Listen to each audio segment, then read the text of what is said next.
Hello, everyone, and welcome back to Nightmare Narratives. I can picture some of you already in bed, maybe some of you just getting home from work. Wherever you are, whatever time it is, I'm glad you're here. If this helps you relax or sleep, please like and subscribe. It means a lot. Now let's get you comfortable, and I'll tell you tonight's story. My name is Marcus Bloodworth, and I've been a park ranger for 25 years. I've seen every kind of trouble these North Carolina mountains can throw at a man. Flash floods that turn peaceful streams into death traps. Forest fires that move faster than a running horse. Black bears that forget their fear of humans when they're protecting cubs. After a quarter century in the Nantahala National Forest, I thought I'd handled it all. I was wrong. October 12th, 1966, started like any other Wednesday. The morning air was crisp, smelling of dying leaves and that clean scent you only get in the mountains after a good rain. I was making my regular rounds through the Joyce Kilmer section, checking campgrounds and making sure the tourists weren't doing anything stupid. Fall brings out the city folks who think camping means bringing half their house into the woods. At 49, I wasn't the young ranger who could hike 20 miles without breaking a sweat anymore. My knees creaked when I climbed out of the truck, and my back reminded me of every tree I'd climbed and every injured hiker I'd carried out on my shoulders. But I knew these woods better than my own backyard. Every trail, every creek crossing, every rocky outcrop where someone might slip and break an ankle. My wife Sarah always said I loved these mountains more than I loved her. She was joking mostly. But after 27 years of marriage and 3 kids, she understood that the forest was part of who I was. When I retired next spring, I'd miss the daily patrols more than the paycheck. The radio crackled on my belt as I locked up the truck near Poplar Cove. Unit 7, this is base. You copy? Unit 7 here, Jenny. What's up? Jenny Martinez had worked dispatch for 3 years. She was good at her job, kept calm when things got crazy. But today her voice sounded tight. Got a report about some missing campers at Site 12. Family called in this morning, said their relatives never came home. How long overdue? Supposed to check out yesterday morning, left all their gear behind. I sighed and started walking toward the campground. Missing campers usually meant one of 2 things. They'd gotten lost on what they thought was an easy trail, or they'd decided to extend their stay without telling anyone. The gear left behind was odd, though. Most people packed up everything, even if they were just moving to a different site. I'll check it out. What's the family's name? Henderson, from Charlotte. 2 adults, 3 kids, ages 8, 12, and 15. 5 people don't just vanish. Not from a developed campground with marked trails and pit toilets every quarter mile. But as I walked through the maple and oak trees, their leaves painted gold and red by the October sun, I felt something I hadn't experienced in all my years in the forest. The woods were too quiet. No squirrels chattering, no birds calling. Even the insects seemed to be holding their breath. The only sound was my boots crunching through the fallen leaves and the distant whisper of wind in the treetops. I'd learned to trust my instincts out here. When something felt wrong, it usually was. Animals know things before we do. They can sense storms coming hours before the Weather Service issues warnings. They run from forest fires before the first wisp of smoke reaches human noses. Today, it felt like every living thing in the forest was hiding. Site 12 sat in a small clearing surrounded by towering tulip trees. The Henderson family's tent was still pitched, stakes driven deep, rain fly properly secured. A blue Coleman cooler sat beside a cold fire ring. Folding chairs were arranged in a neat circle. Everything looked normal, like the family had just stepped away for a bathroom break. But they hadn't. I called. Out. Following protocol. Hello! Park Service! Anyone here? My voice echoed off the trees and died. No answer. No movement except a few leaves drifting down in the still air. I walked around the campsite, looking for signs of where they'd gone.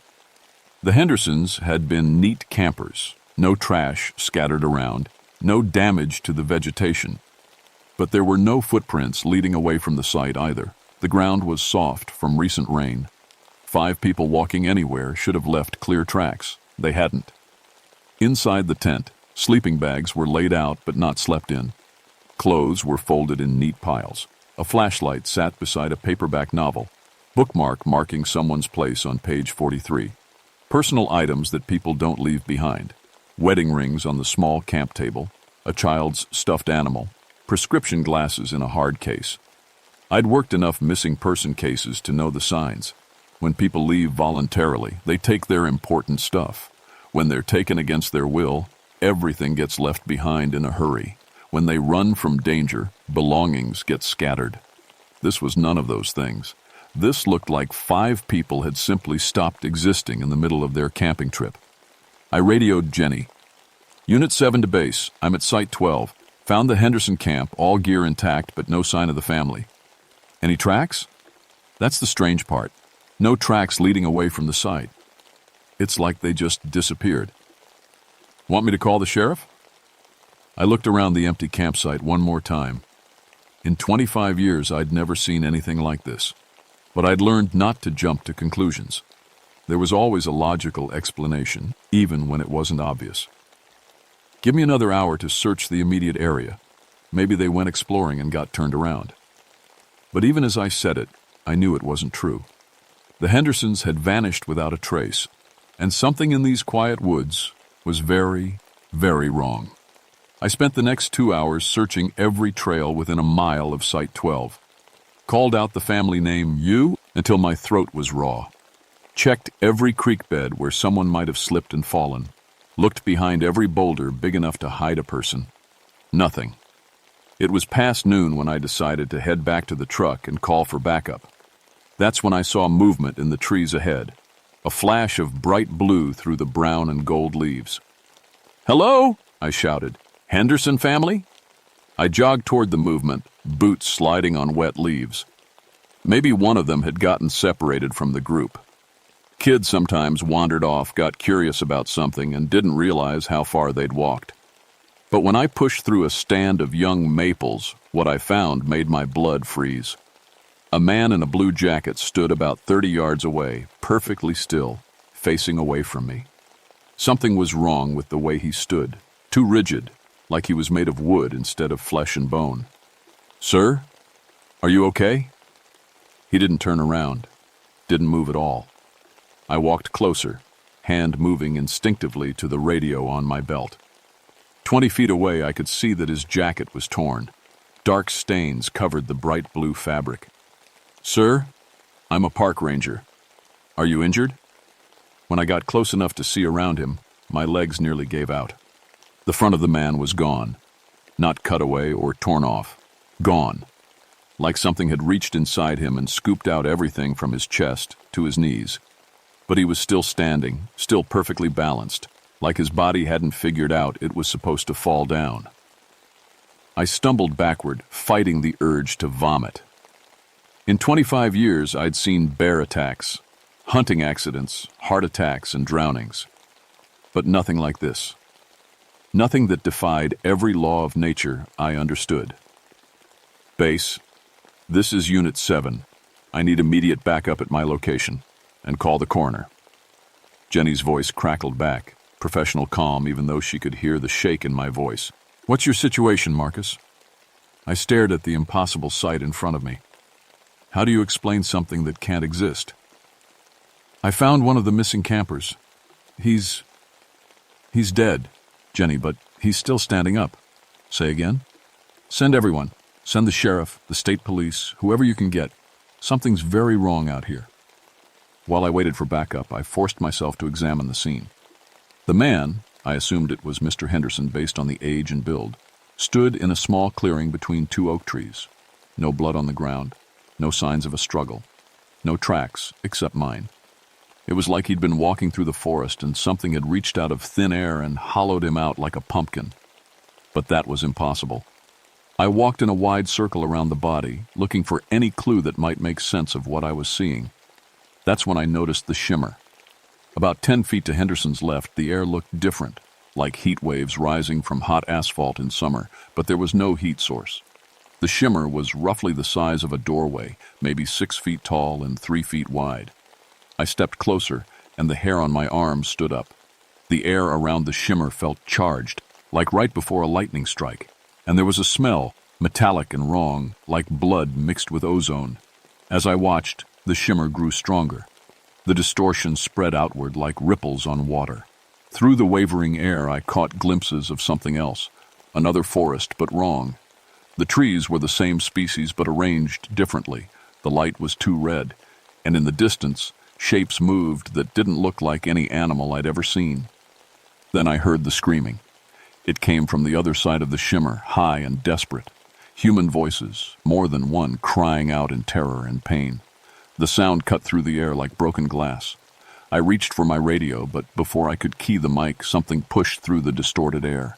An arm, human, reaching through from the other side like it was pushing through invisible water. The fingers clawed at the air, trying to grab something, anything. I lunged forward without thinking, caught the hand in both of mine and pulled. For a second, I felt the weight of a person on the other side, someone fighting to get through. Then something else grabbed them, something strong. The hand was ripped out of my grip so hard it nearly dislocated my shoulders. The screaming stopped. The shimmer began to fade, and within seconds, the air looked normal again. Just forest, just trees and leaves and afternoon sunlight. But Mr. Henderson was still standing there, still impossibly dead and upright. And now I knew where his family had gone. Sheriff Dave Morton arrived first, followed by 2 state police cars and an ambulance that wouldn't be needed for anything more than body transport. Dave had been sheriff for 15 years, and we'd worked together on dozens of cases. He was a good cop, methodical and calm, but I could see the confusion in his eyes as he stared at Henderson's body. "Marcus, what the hell am I looking at?" "I wish I knew." The state police photographer took pictures from every angle while the medical examiner, Dr. Patricia Wells, examined the body. She was a small woman with gray hair and 30 years of experience with violent death. I'd never seen her look shaken until today. "Dave, I need to speak with you privately," she said after 20 minutes of examination. They walked away from the scene, but I could hear fragments of their conversation.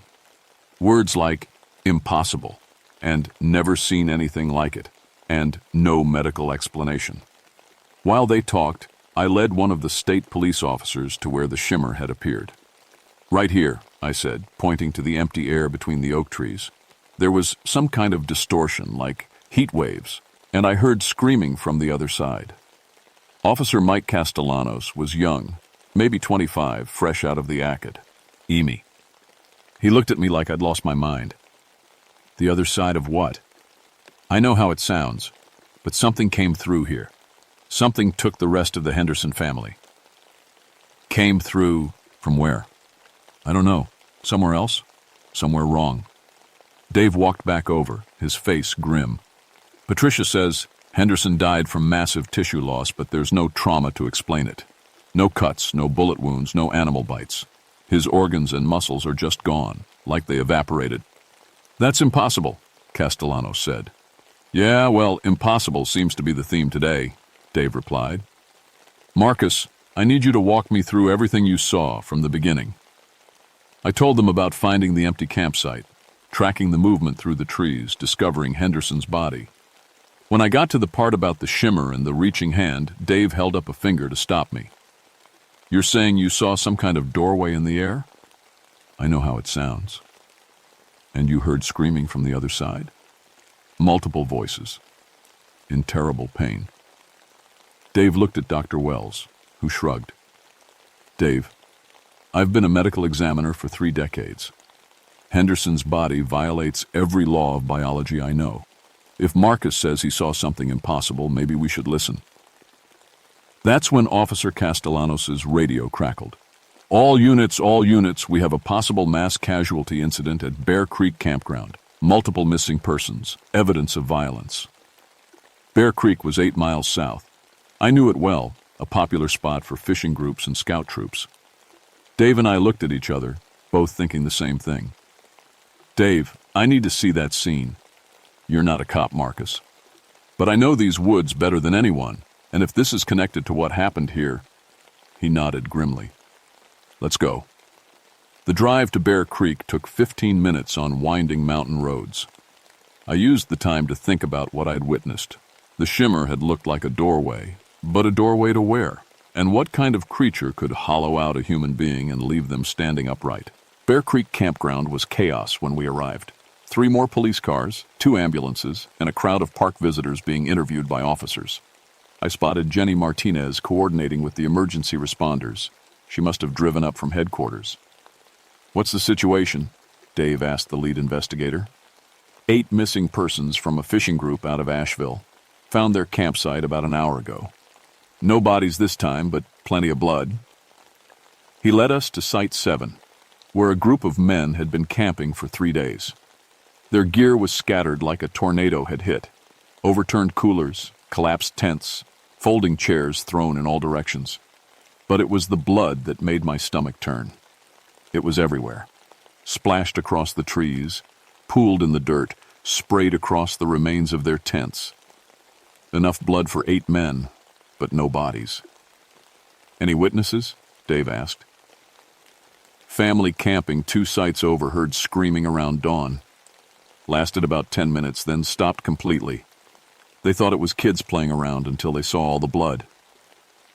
I walked the perimeter of the site looking for the same signs I'd seen at the Henderson scene. The blood spatter patterns were wrong, too random, too widespread. It looked like the 8 men had been attacked by something invisible that struck from all directions at once. And there, near the shattered remains of a camp table, I found it. Another shimmer in the air, fading but still visible if you knew what to look for. This one was larger than the first, maybe 10 feet wide. As I watched, it flickered like a TV with bad reception, giving me brief glimpses of what lay beyond. Red sky, twisted trees, and in the distance, structures that might have been buildings but looked organic, like they'd grown instead of being built. "Dave," I called. "Over here." He jogged over, followed by 2 other officers. "What is it?" "The doorway. It's still partially open." They looked where I was pointing, and I could see the skepticism on their faces. The shimmer was subtle, easy to miss if you weren't looking for jar. "I don't see anything," one of the officers said, but Dave was staring intently. His eyes narrowed. "Wait, there is something, like the air's moving wrong." As we watched, the distortion grew stronger. The red light from the other side began bleeding through, casting strange shadows on the trees around us. And then we heard the sounds. Not screaming this time, something worse, wet, tearing noises, like something large feeding on something soft. "Jesus Christ," Dave whispered. That's when we saw the eye. It appeared in the center of the shimmer, huge and yellow, with a pupil like a vertical slit. The eye was easily 3 feet across, belonging to something much larger than any creature on Earth. It looked at us with alien intelligence, studying us like a farmer might study livestock. The eye blinked once, slow and deliberate. Then the shimmer collapsed, leaving only normal forest air. But the damage was done. We'd seen into their world, and they'd seen into ours. The hunting was just beginning. By evening, 3 more campsites had been hit. 19 people vanished without a trace, leaving behind scenes that made no sense to anyone except me. Each site had blood evidence, but no bodies. Each site had a fading shimmer where reality grew thin. I sat in the ranger station with Dave, Dr. Wells, and Agent Sarah Chen from the FBI's Unexplained Phenomena Unit. Apparently, the government had people who dealt with impossible things. My coffee had gone cold hours ago, but I kept holding the mug anyway, needing something solid and real to anchor myself. 36 people in one day, Agent Chen said, reading from her notes. No witnesses to the actual incidents, no physical evidence except blood spatter and these alleged dimensional distortions that only Ranger Bloodworth can see clearly. "I'm not making this up," I said for the 10th time. "I believe you," she replied. "The blood evidence alone suggests something unprecedented. But I need to understand what we're dealing with." Dr. Wells leaned forward. "Sarah, I've examined tissue samples from all the sites. Whatever's taking these people is extracting organic matter with surgical precision. No tool marks, no trace evidence, just clean removal of flesh and organs." "Removal for what purpose?"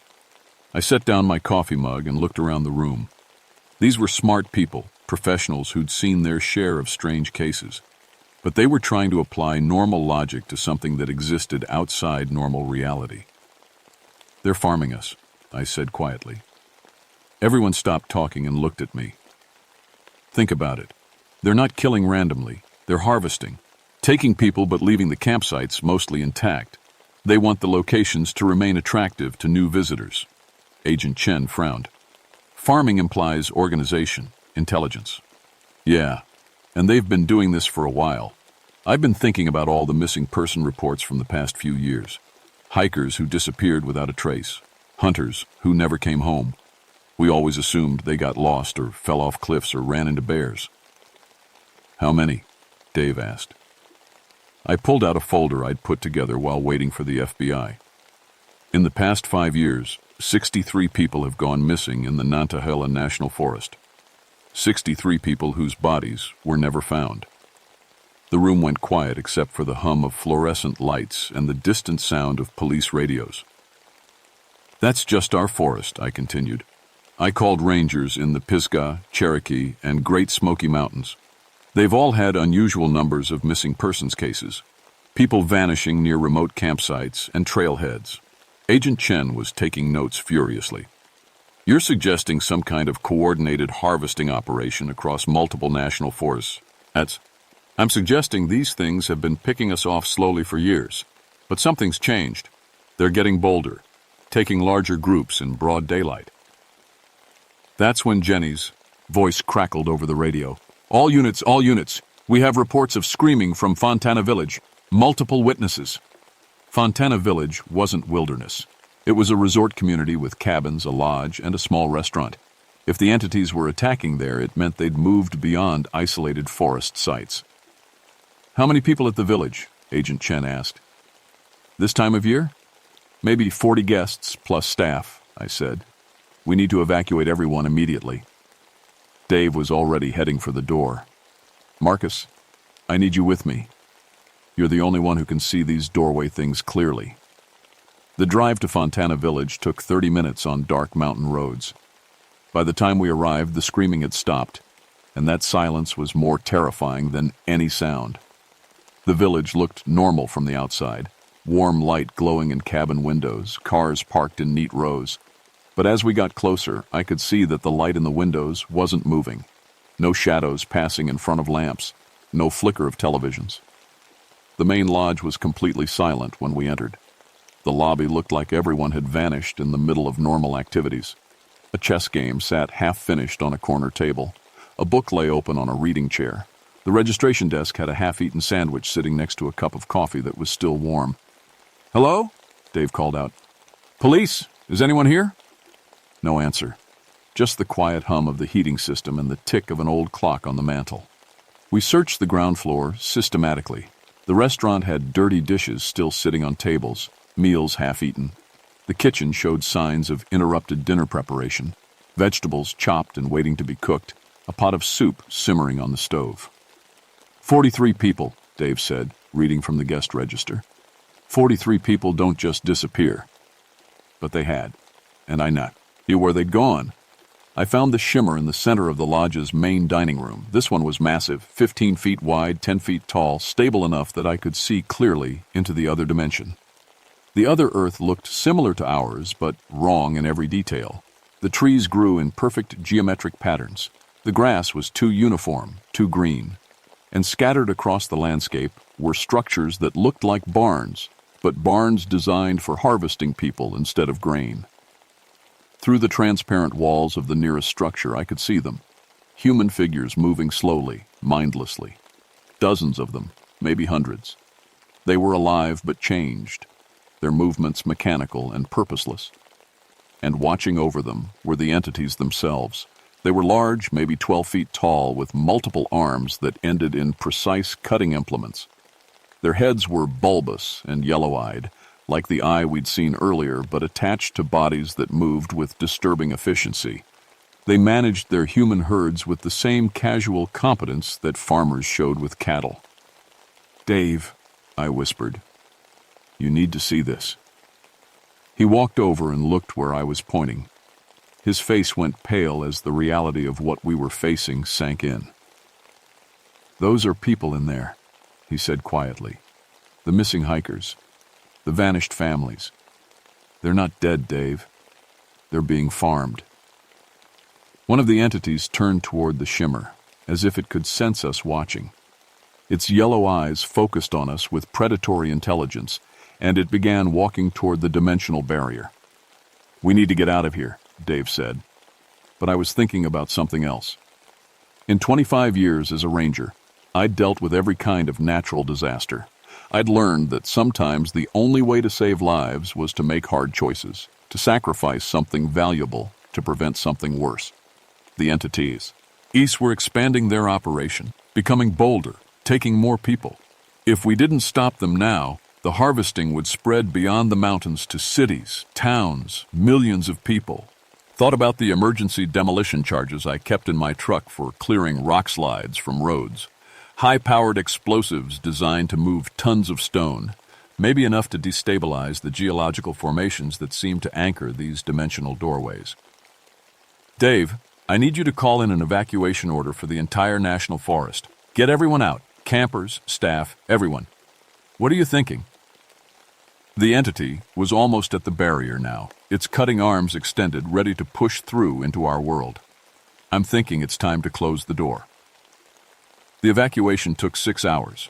Every ranger, every police officer, every National Guard unit in western North Carolina worked to clear the forests of people.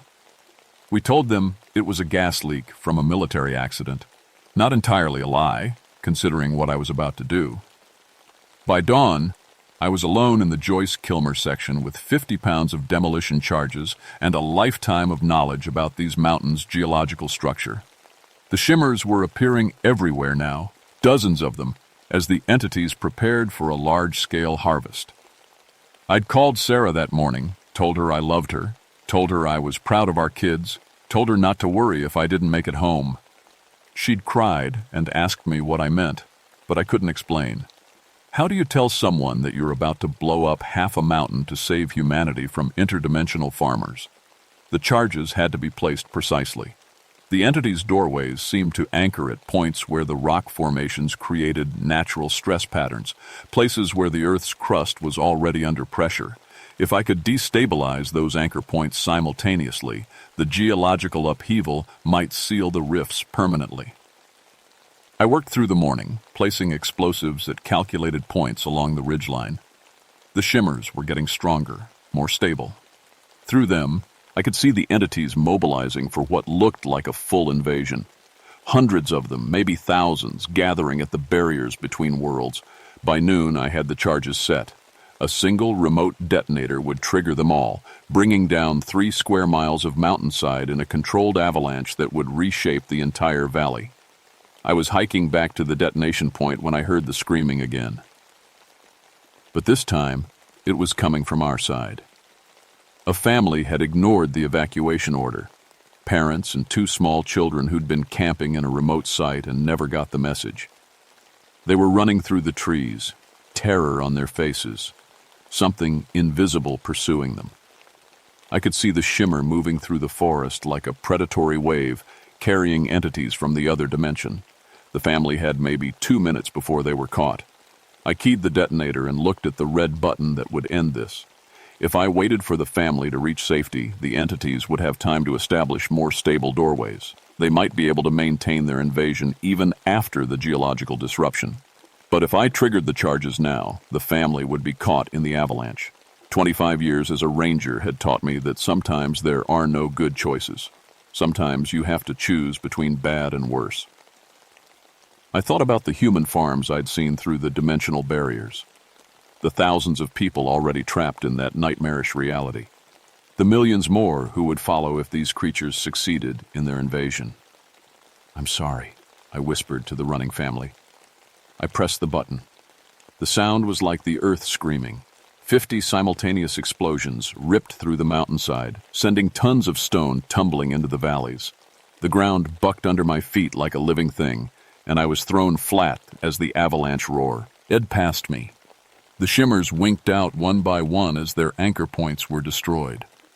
Through the last few, I could see the entities on the other side, their yellow eyes filled with what might have been rage or disappointment.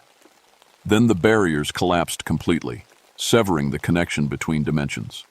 The silence that followed was total. No wind, no birds, no insects.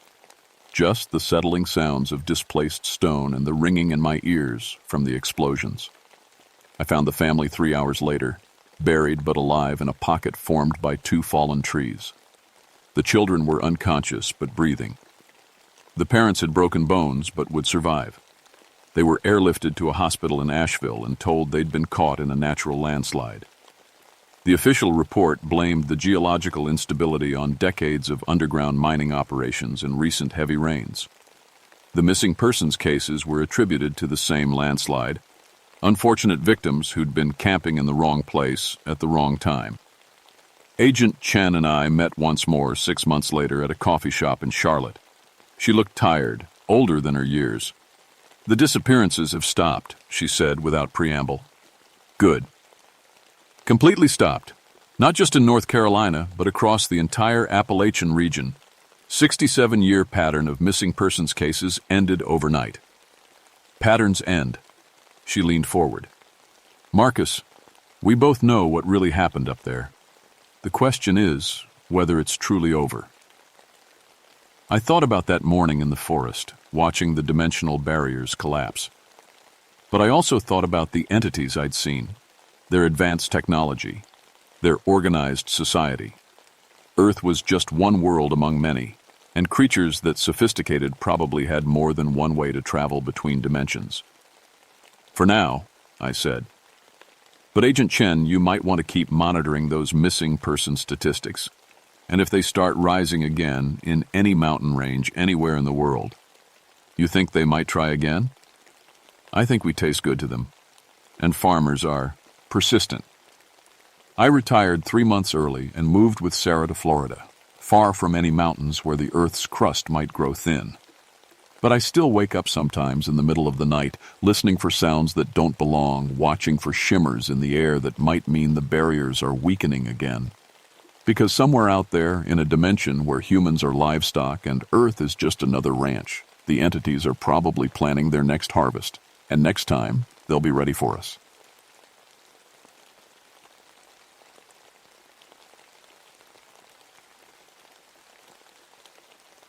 My name is Solomon Grimm, but folks just call me Saul.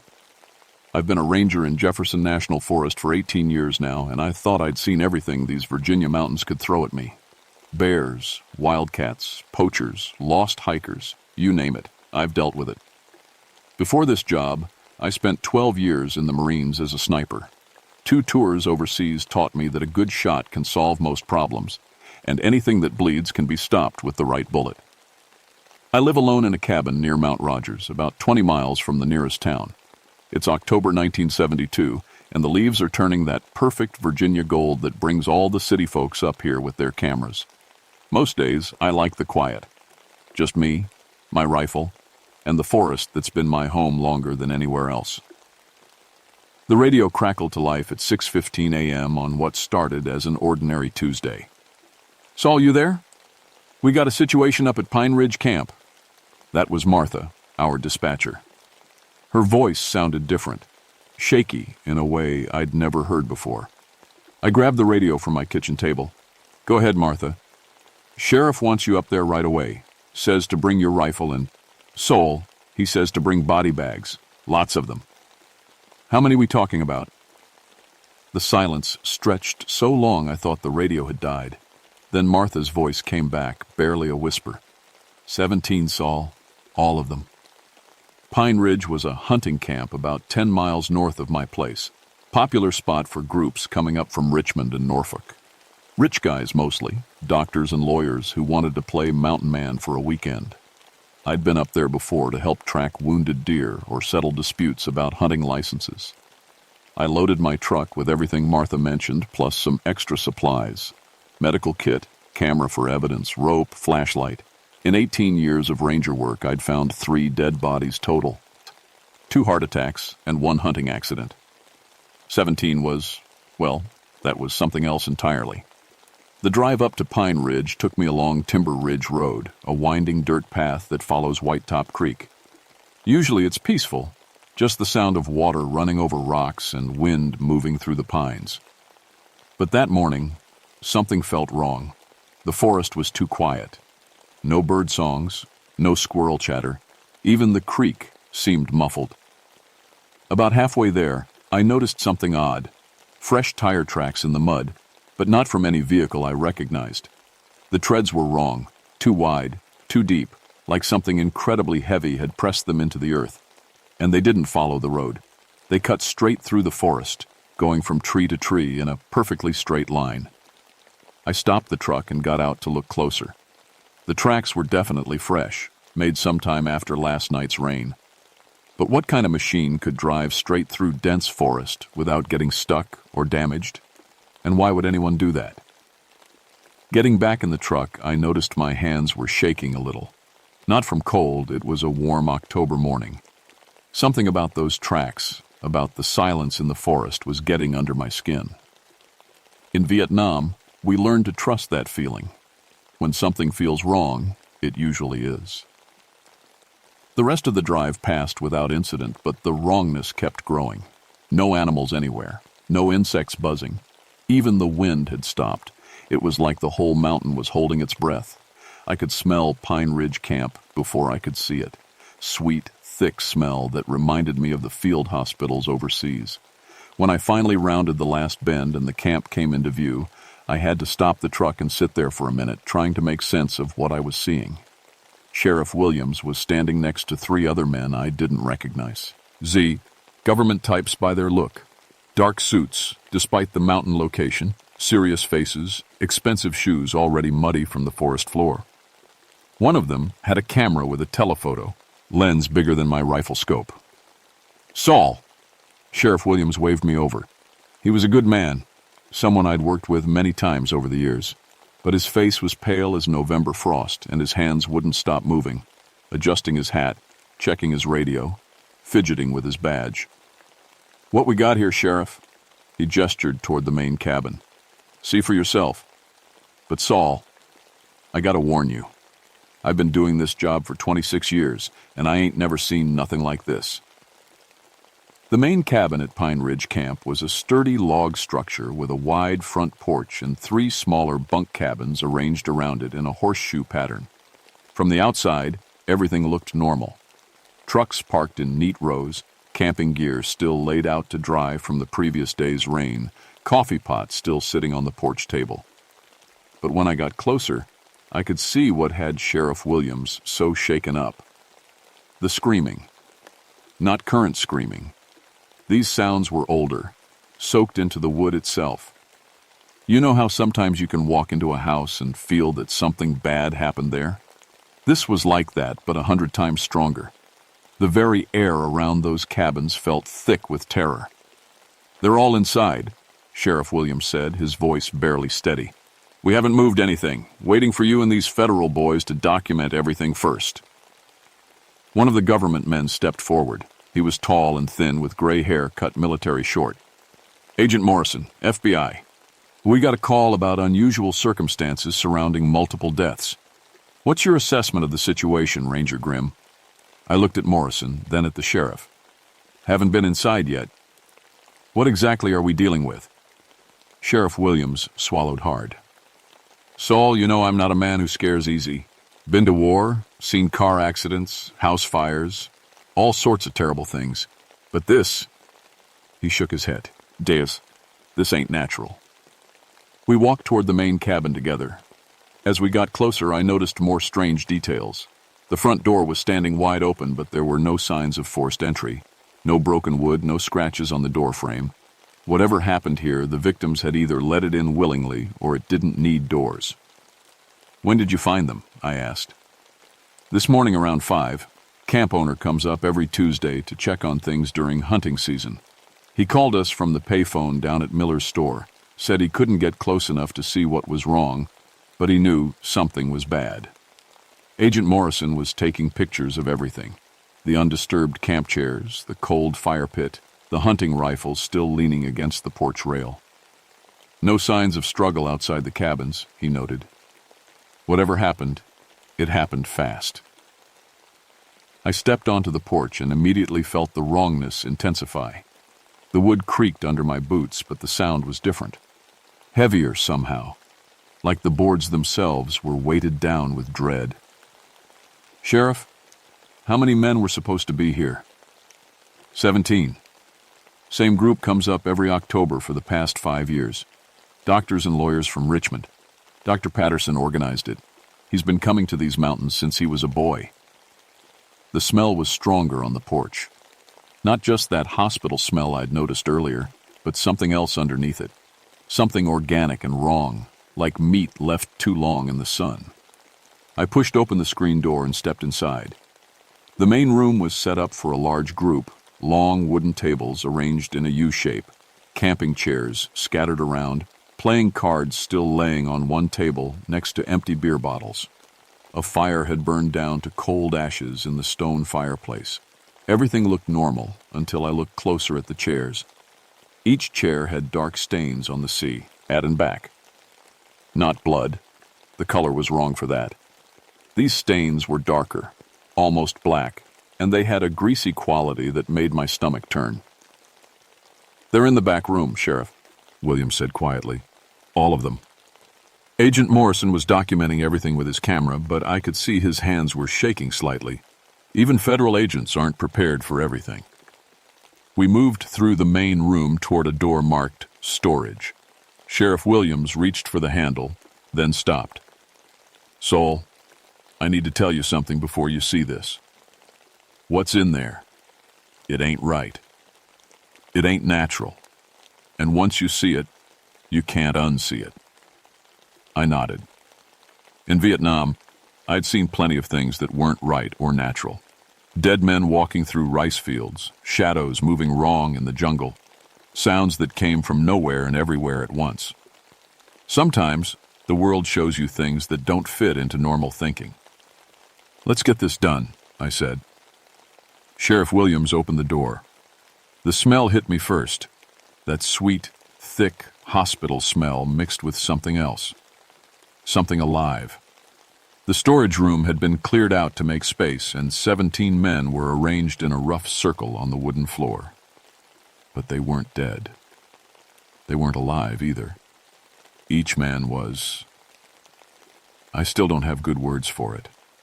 They were conscious, their eyes tracking our movement, their mouths trying to form words. But they had no bones. None at all. They were just masses of flesh and organs, somehow held together, somehow still breathing, somehow still aware of what had happened to them. Dr. Patterson, I recognized him from previous years, was trying to speak. His mouth moved soundlessly, and tears ran down what should have been his cheeks, but was just soft flesh folded in on itself. Agent Morrison dropped his camera. The sound of it hitting the wooden floor seemed impossibly loud in the terrible silence. "Jesus Christ," he whispered. But Sheriff Williams was already backing toward the door. "Saul, we need to get out of here. Now." That's when we heard it. A sound from outside the cabin, deep and rhythmic, like footsteps, but not quite right. Too heavy, too spaced out, and there was a clicking noise with each step. Click, thud, click, thud, click, thud. Whatever was making that sound was coming toward the cabin. The footsteps stopped right outside the cabin door. We all froze, even the government men who probably had training for situations like this. Though I doubted anyone had training for what we were dealing with. Click, thud, click, thud. Now the sounds were coming from the porch. Whatever was out there was walking back and forth, like it was checking the place out. Or maybe like it was deciding whether to come inside. Agent Morrison bent down and picked up his camera with shaking hands. "We need to document this," he whispered. "Whatever's happening here, people need to know." I pulled my rifle off my shoulder and chambered around. The familiar weight of the weapon felt good in my hands. In all my years of hunting and military service, I'd never met a problem that couldn't be solved with the right bullet placed in the right spot. The walking sounds moved around the cabin, going from the front porch to the side, then toward the back. Sheriff Williams had his service pistol out, and I could see the other federal agents reaching inside their suit jackets. "How long have those men been like that?" I asked quietly, nodding toward the storage room. "Don't know," Sheriff Williams replied, "but the camp owner said he could hear screaming up here yesterday afternoon. Said it went on for hours." Hours. Those 17 men had been conscious and aware while something removed every bone from their bodies, and they were still aware now, still trapped in their boneless flesh. The walking sounds stopped. For maybe 30 seconds, everything was completely quiet. Even the men in the storage room seemed to be holding whatever passed for breath in their current condition. Then something knocked on the front door. 3 deliberate knocks, almost polite. We all looked at each other. Agent Morrison had his camera ready. Sheriff Williams had his gun pointed at the door. I was trying to figure out angles and sight lines, where to position myself for the best shot. The knocking came again. 3 knocks, same rhythm, same polite tone. "Should we answer it?" one of the other federal agents whispered. "Hell no," I replied. "Nothing that leaves 17 men in that condition deserves politeness." But the decision was made for us.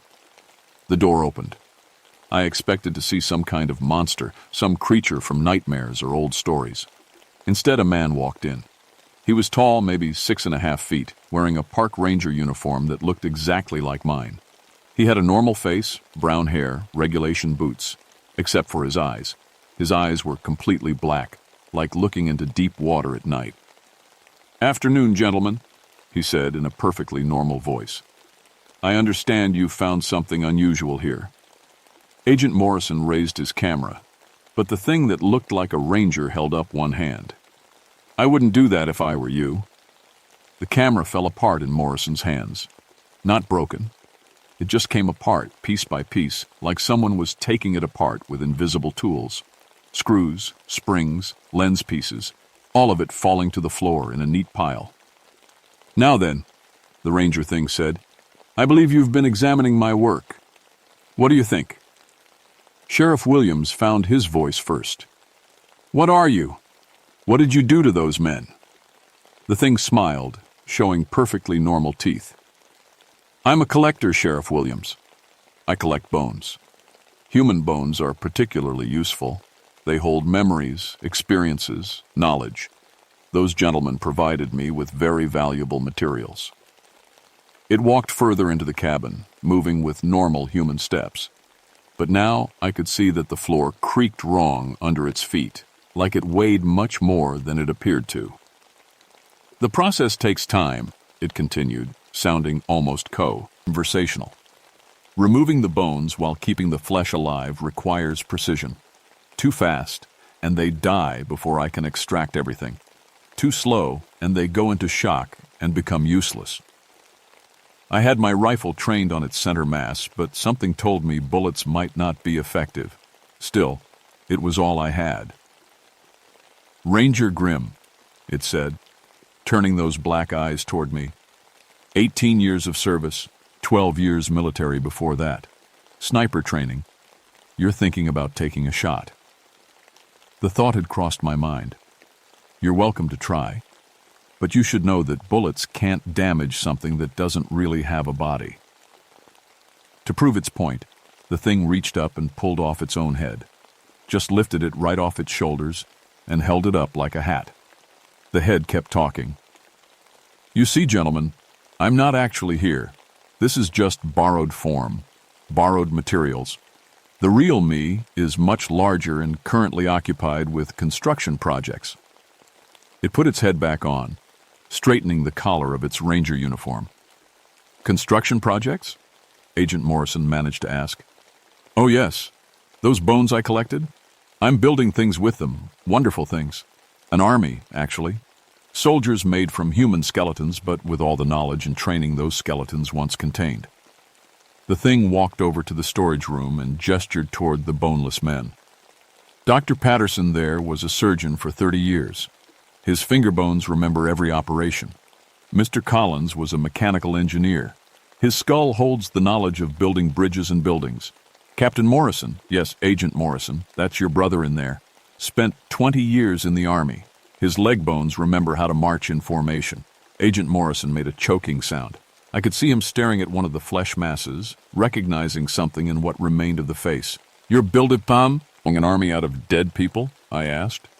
"Not dead, Ranger Grimm, very much alive. Death releases the memories too quickly. They need to remain conscious for the bone magic to work properly."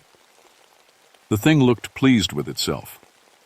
I now have 17 highly educated, experienced skeletons working for me. Doctors, lawyers, engineers, military officers.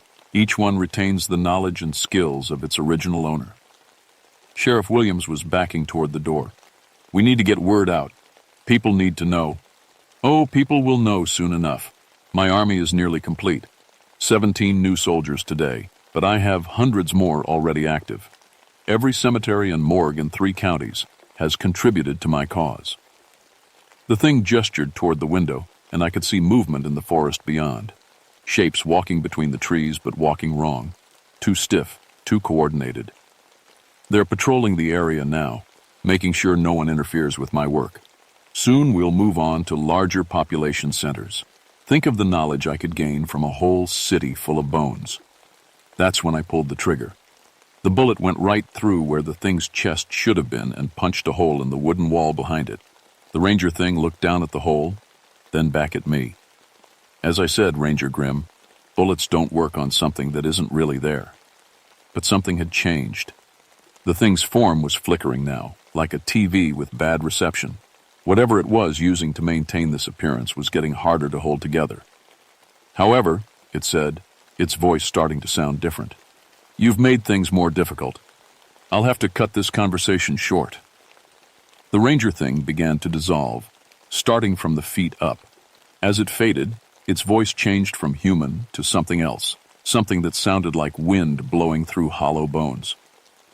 "Ranger Grimm, you interest me. Your military experience, your knowledge of these mountains, your shooting skills. I think I'll save you for last. There's so much I could learn from your bones."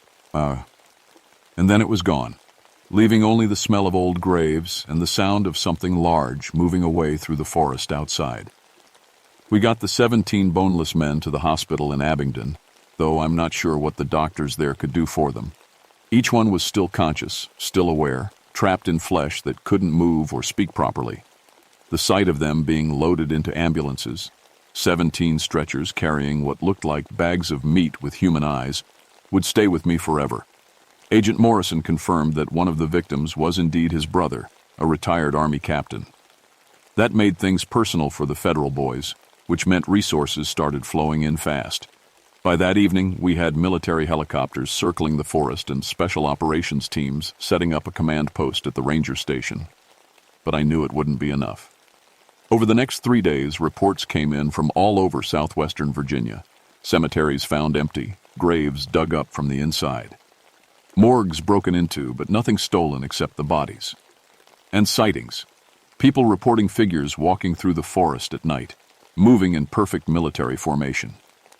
The thing calling itself a collector was building something big. On the 4th night, I was sitting in my cabin cleaning my rifle when I heard them coming.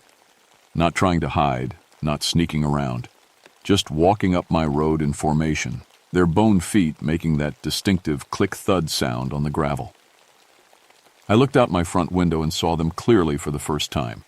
17 skeletons in perfect military formation, wearing the clothes they'd died in but moving like trained soldiers. In front was the skeleton that had been Dr. Patterson, still wearing his hunting jacket, but now walking with the precise steps of someone who'd never seen military service until his bones learned it from the Oturum. They're skeletons. Behind them came more, dozens more. Skeletons in burial suits, hospital gowns, casual clothes, all walking in perfect synchronization, all heading toward my cabin at the Yamu. Back of the formation was something that definitely wasn't human. 8 feet tall, covered in dark fur with arms that reached nearly to the ground. But it was walking upright like a man, and there was intelligence in its glowing yellow eyes. The real collector. The thing that had been appearing as a fake ranger. I grabbed my rifle, extra ammunition, and the military radio that connected me to the command post.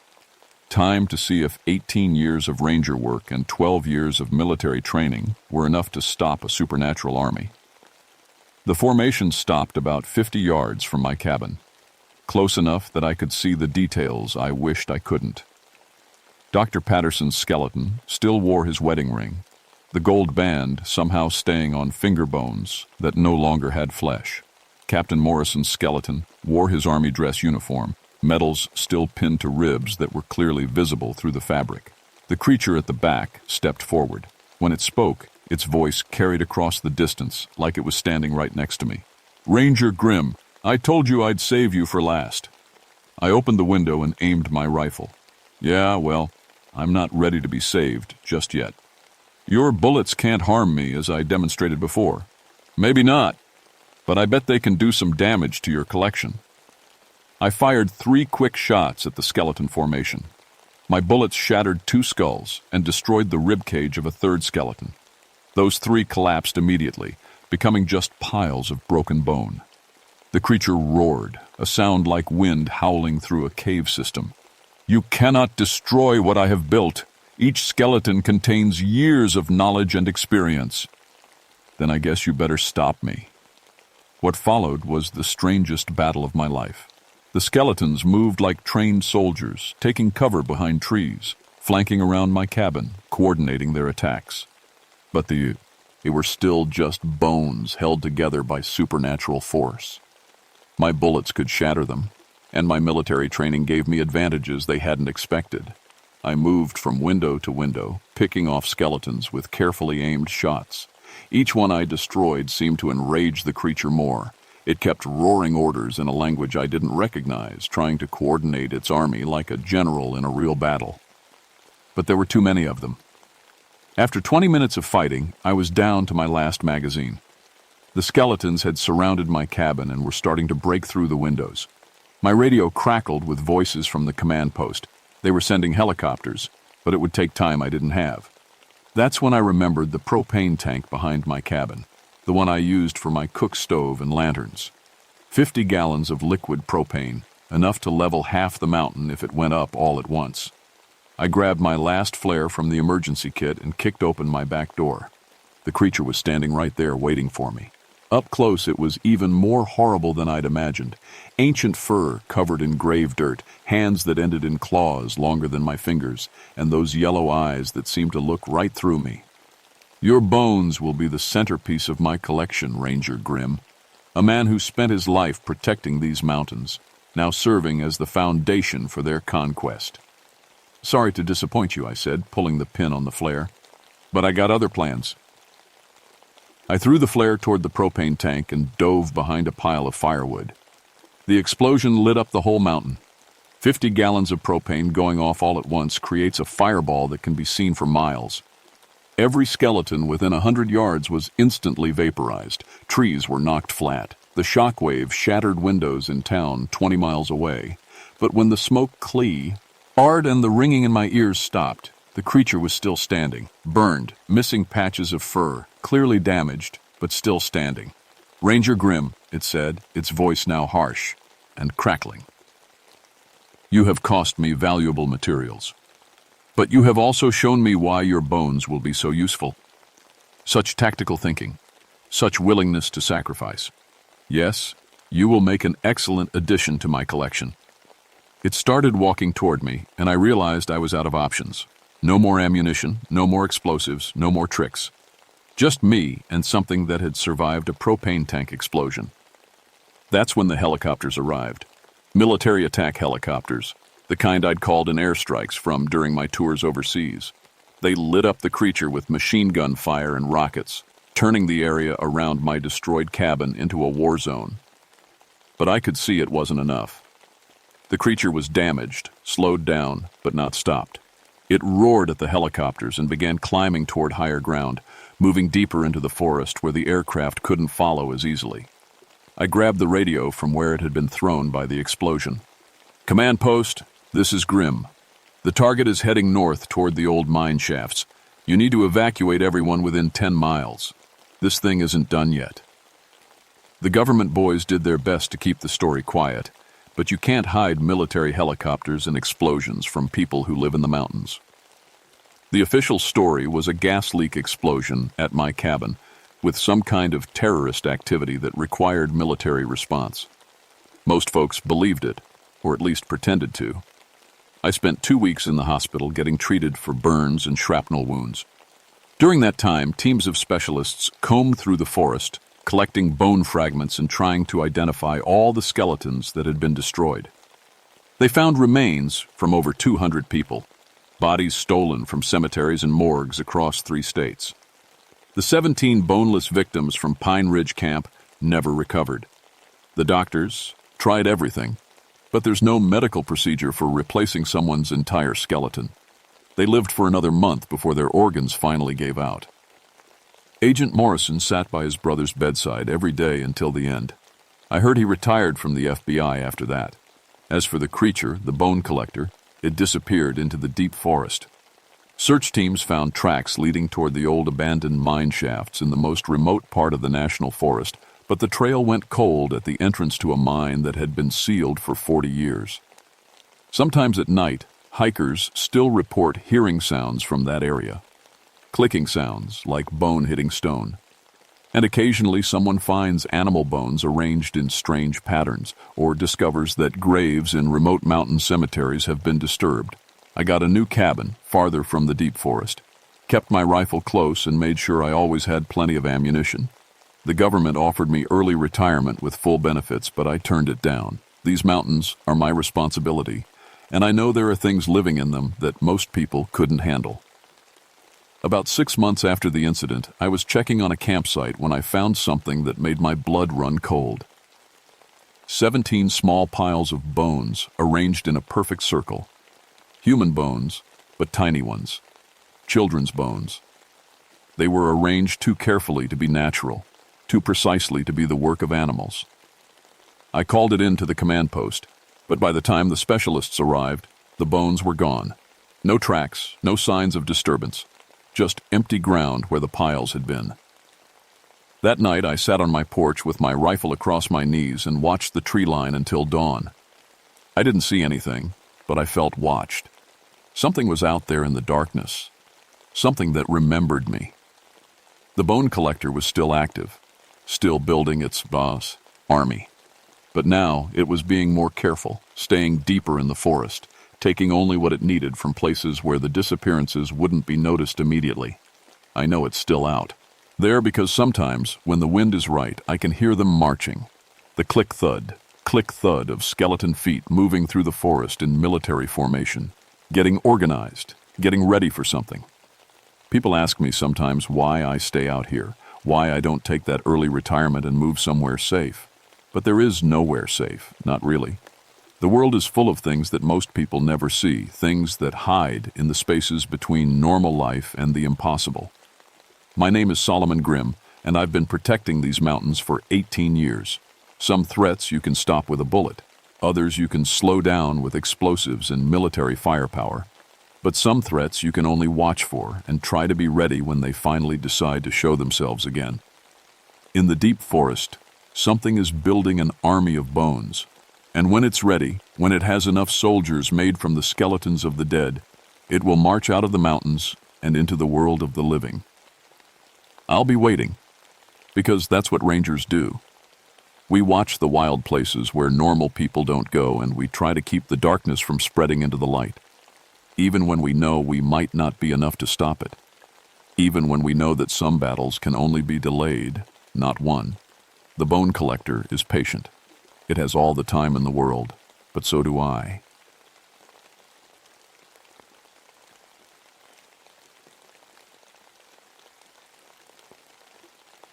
My name is Victor Kane, and I've been a forest ranger in these West Virginia mountains for 22 years.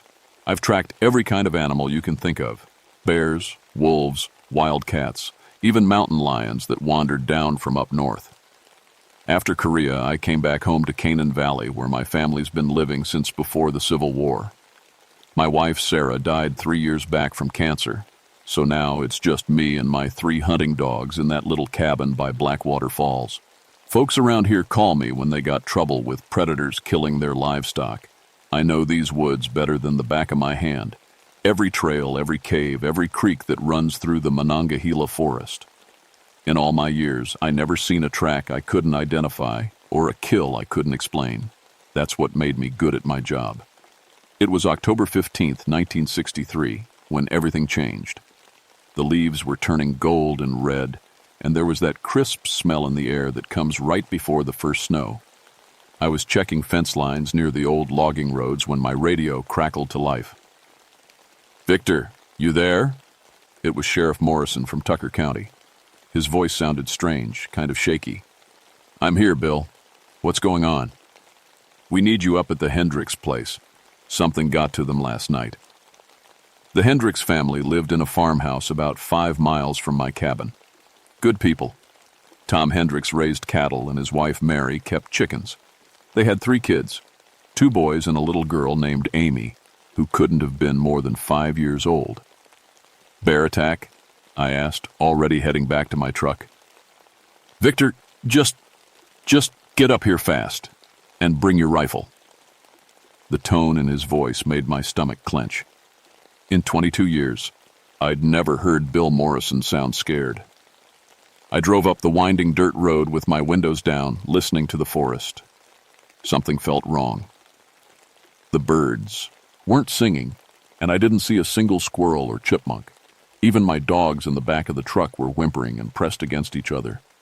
3 police cars sat in the Hendricks driveway, their red and blue lights flashing silent against the trees. Bill Morrison stood by his car, smoking a cigarette with hands that shook. When he saw me walking over, he threw the cigarette down and ground it under his boot. "It's bad, Victor. Real bad." "Where are they?" He pointed toward the tree line behind the house. "Scattered across about 200 yards. We found tracks, but..." He shook his head. "You're going to have to see for yourself." We walked through the backyard where Mary Hendricks used to hang her laundry. The clothesline was still there, but now it held something else. Strips of cloth that I realized were pieces of Tom's work shirt, torn and bloody. My trained eyes started taking in details automatically. Blood spatter on the chicken coop. Claw marks on the barn door that went too high for any bear I'd ever seen. Then I saw the first body. Tom Hendricks was spread across the base of a big oak tree. But something was wrong with how he looked. His head was twisted around backward, and his arms were missing. Not torn off like an animal would do. Cut clean, like with a knife. His chest was opened up, but nothing was eaten. Whatever did this wasn't hungry. It was playing. "Jesus Christ," I whispered. "That's not the worst of it," Bill said. "Keep walking." We found Mary Hendricks hung from a tree branch 30 feet away. Someone, or something, had tied her there with her own apron strings. Her body swayed in the breeze like a broken scarecrow. The 2 boys were further in the woods, placed in a circle with rocks around them, like some kind of ceremony. "Where's Amy?" I asked. Bill's face went pale. "We found her alive. She's in the ambulance." We walked back toward the house. The ambulance sat with its back doors open, and I could see little Amy Hendricks sitting on the stretcher.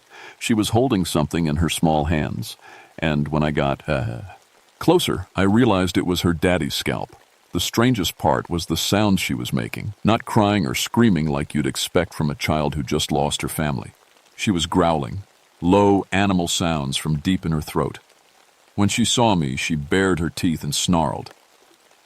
"She's been doing that since we found her," one of the medics said. "Won't let go of that thing she's holding. Won't say a word, just makes those noises." I knelt down near the ambulance, careful not to get too close.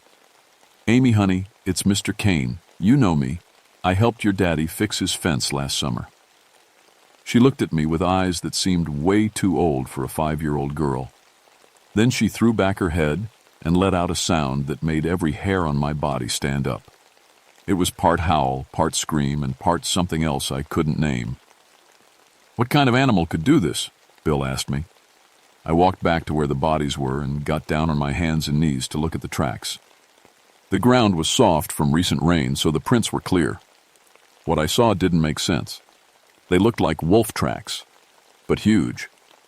Bigger than any wolf that had lived in these mountains for 100 years. But here's the thing that really bothered me. Some of the prints showed 5 toes instead of 4, like fingers, like hands. I don't know, Bill, I said, standing up and brushing dirt off my knees. I honest to God don't know. 3 days later, I was still trying to figure out what happened to the Hendricks family when the next attack happened. This time it was 3 hunters from down in Elkins who'd come up to the mountains looking for deer. Their names were Jimmy Dalton, Pete Kowalski, and Mike Chen. Good men who knew the woods and knew how to handle themselves. They'd heard about the Hendricks killings and figured they were dealing with a rabid bear or maybe a pack of wild dogs. We're gonna get this thing before it kills anybody else, Jimmy had told his wife before they left.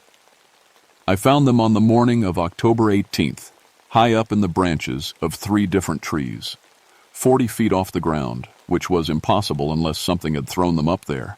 Their rifles were still strapped to their backs, but all the ammunition was gone. Every cartridge had been fired. Pete and Mike were already dead when I found them, but Jimmy was still breathing. Barely. He'd managed to tie himself to a branch with his belt, probably to keep from falling. His chest was opened up like a book, and I could see his heart still beating behind his ribs. Jimmy, I called up to him. I'm going to get help. Just hang on. His eyes found mine, and he tried to speak. Blood came out instead of words at first, but he kept trying. What did this to you? I asked. Wolves, he whispered, so quiet I almost didn't hear him. But they walked like men. I felt cold fingers crawl up my spine. What? Stood up on their back legs, had hands, human hands. He coughed and more blood ran down his chin. They talked to us, Victor. Used our voices. Called for help in our own voices. Jimmy died before the rescue team arrived, but not before he told me something else that kept me awake for the next week. There's a whole pack of them, he'd said. 7, maybe 8. They hunt together. Smart. Smarter than any animal. His eyes rolled back, showing white. They're still out there. I spent the next few days studying every book I could find about wolves and wild dogs. Called up some biology professors at West Virginia University. Even talked to an old Cherokee man named Joseph Crow Feather, who lived over in Nicholas County. My grandfather had told me stories about him, said he knew things about these mountains that went back to before the white man came. You're dealing with something that ain't quite wolf and ain't quite man, Joseph told me when I drove out to see him. My people got stories about things like that, shapeshifters, skinwalkers, but we got a different name for them. What do you call them? Dire wolf spirits.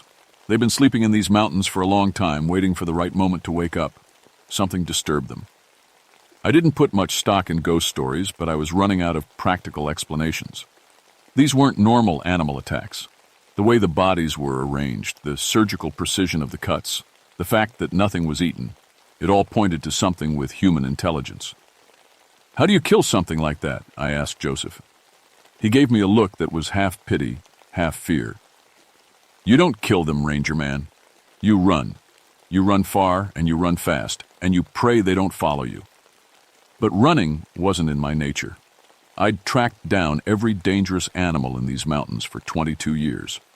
I wasn't about to let some pack of overgrown wolves scare me off. That night I loaded my rifle with silver bullets. I know it sounds crazy, but Joseph had mentioned that silver was the only thing that could hurt them. I figured it was worth a try. I also took my 3 best hunting dogs, Rex, Duke, and Sadie, and we headed out to the area where Jimmy and his friends had been killed. The woods were dead quiet. No owls, no rustling leaves, no crickets. Just the sound of our boots on the forest floor and my dogs panting. Rex kept looking over his shoulder and whimpering, which wasn't like him.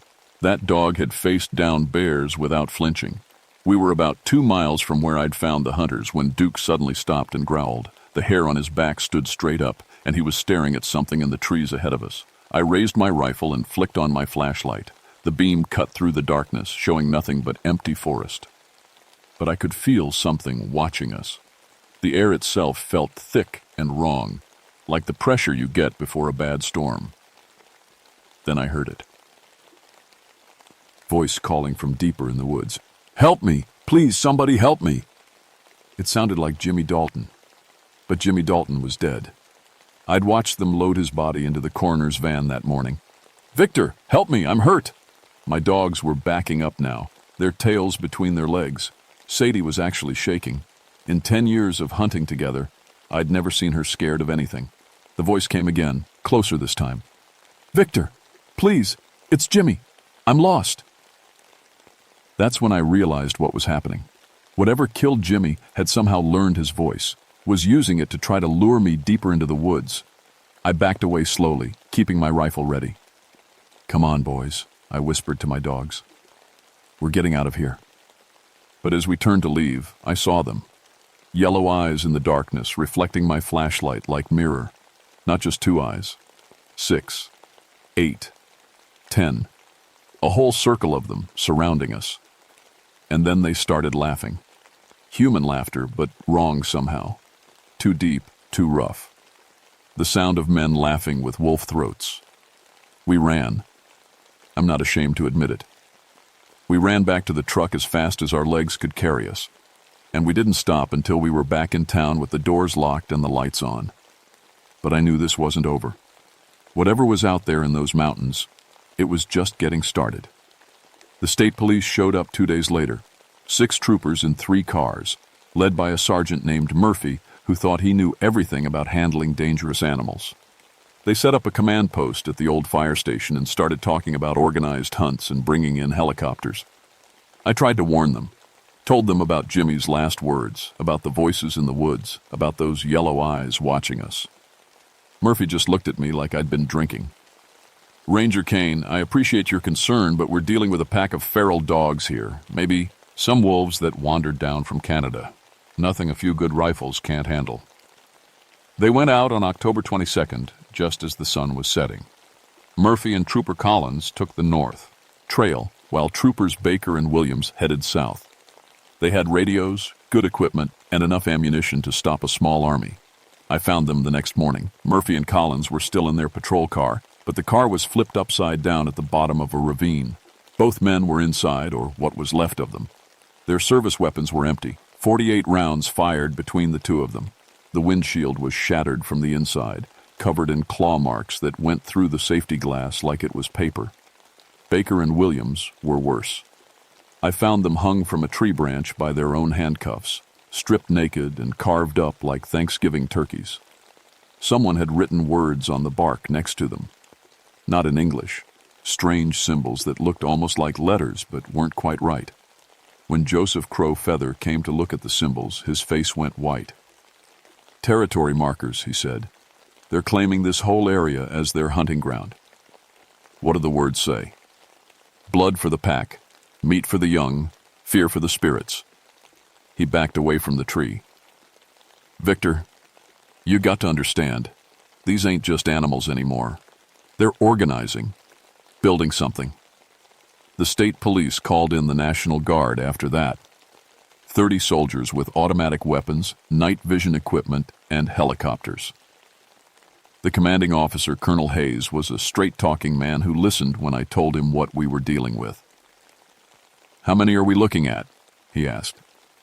"Jimmy Dalton said 7 or 8, but I think there might be more now." "More? You think they're recruiting?" I hadn't thought about it that way, but it made sense. The little girl, Amy Hendricks. She was acting like an animal after the attack, making growling sounds, baring her teeth. Colonel Hayes nodded grimly. "We've seen similar behavior in other states. Pennsylvania, Ohio, Kentucky. Always the same pattern. Families wiped out, children left alive, but changed somehow." "You're saying this has happened before?" "Ranger Kane, what you're dealing with here is part of something much bigger. We've been tracking these incidents for the past 5 years, always in remote mountain areas, always the same kind of kills." The guards set up camp near Blackwater Falls and started systematic patrols. They had motion sensors, thermal imaging, and enough firepower to level half the mountain. For 3 days, things were quiet. I almost started to think maybe the pack had moved on. Then, on the night of October 26th, all hell broke loose. I was in my cabin when the shooting started. Automatic weapons fire, lasting for maybe 10 minutes straight. Then screaming. Then silence. I grabbed my rifle and drove toward the guard camp as fast as my old truck would take me. What I found there still gives me nightmares. The camp looked like a tornado had hit it. Tents were shredded, equipment scattered everywhere.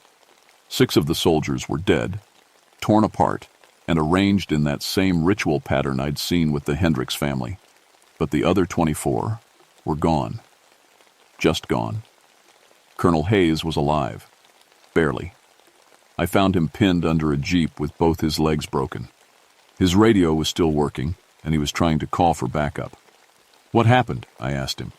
"They came out of nowhere," he gasped, moving together like a military unit. Coordinated attack. Some of them were walking upright, using tools. They had our weapons, Victor. They picked up our rifles and started shooting back at us. "How many?" "Too many to count. At least 20, maybe 30.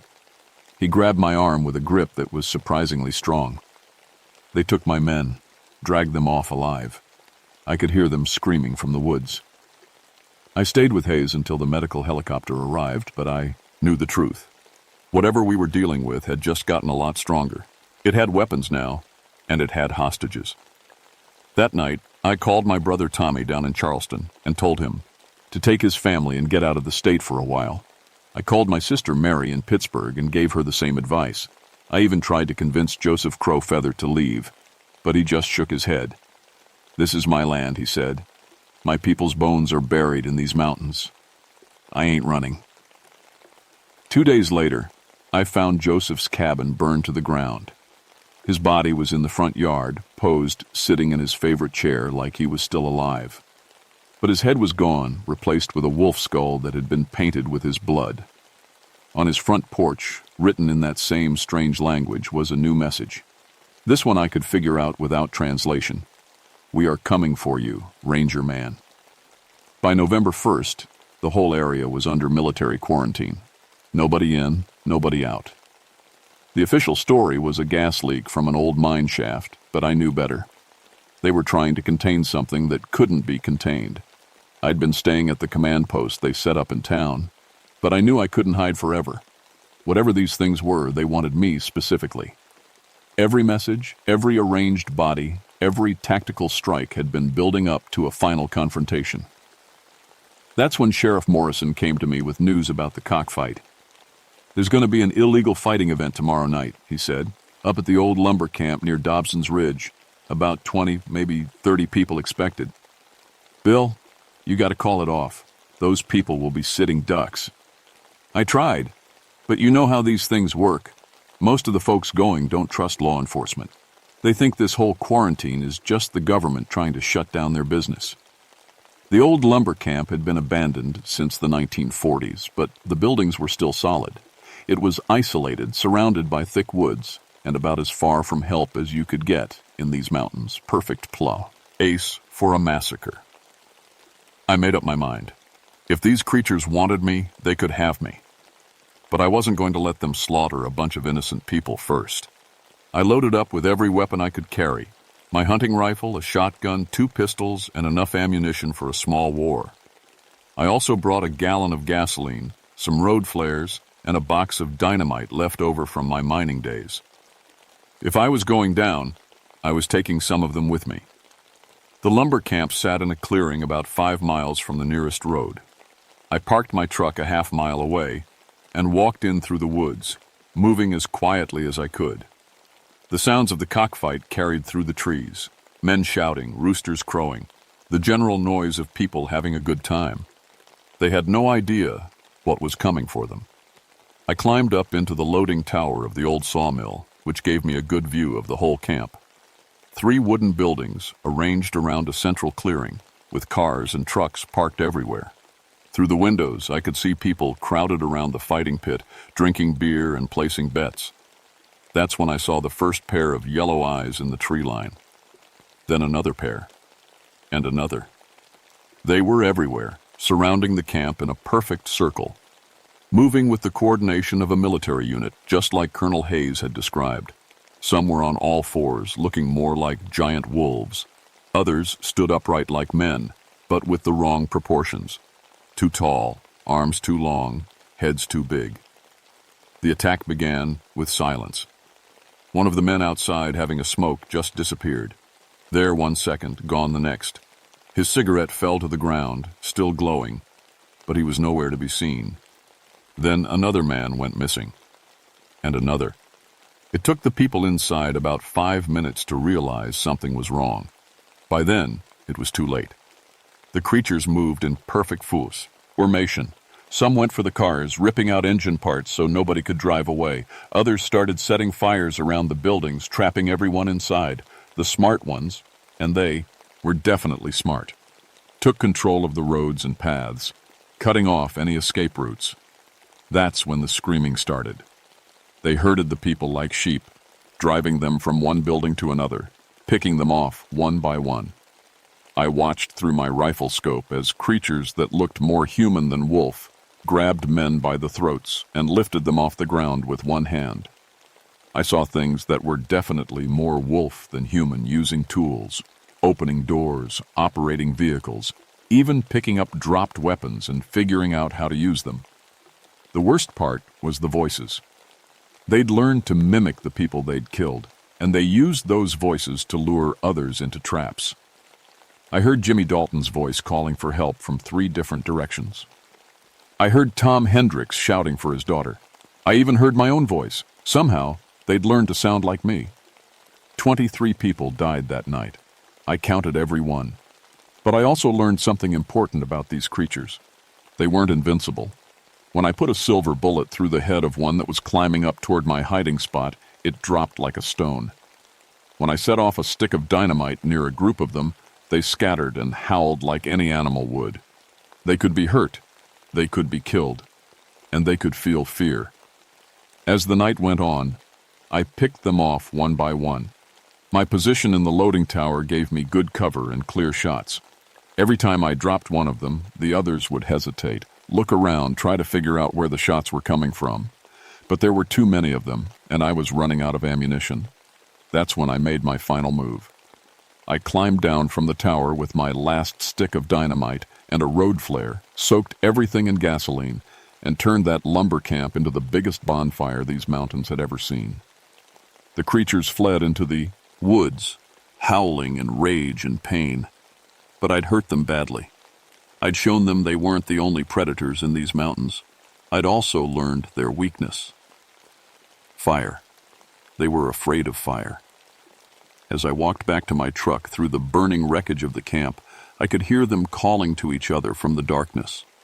Not the voices of their victims this time, but their own voices.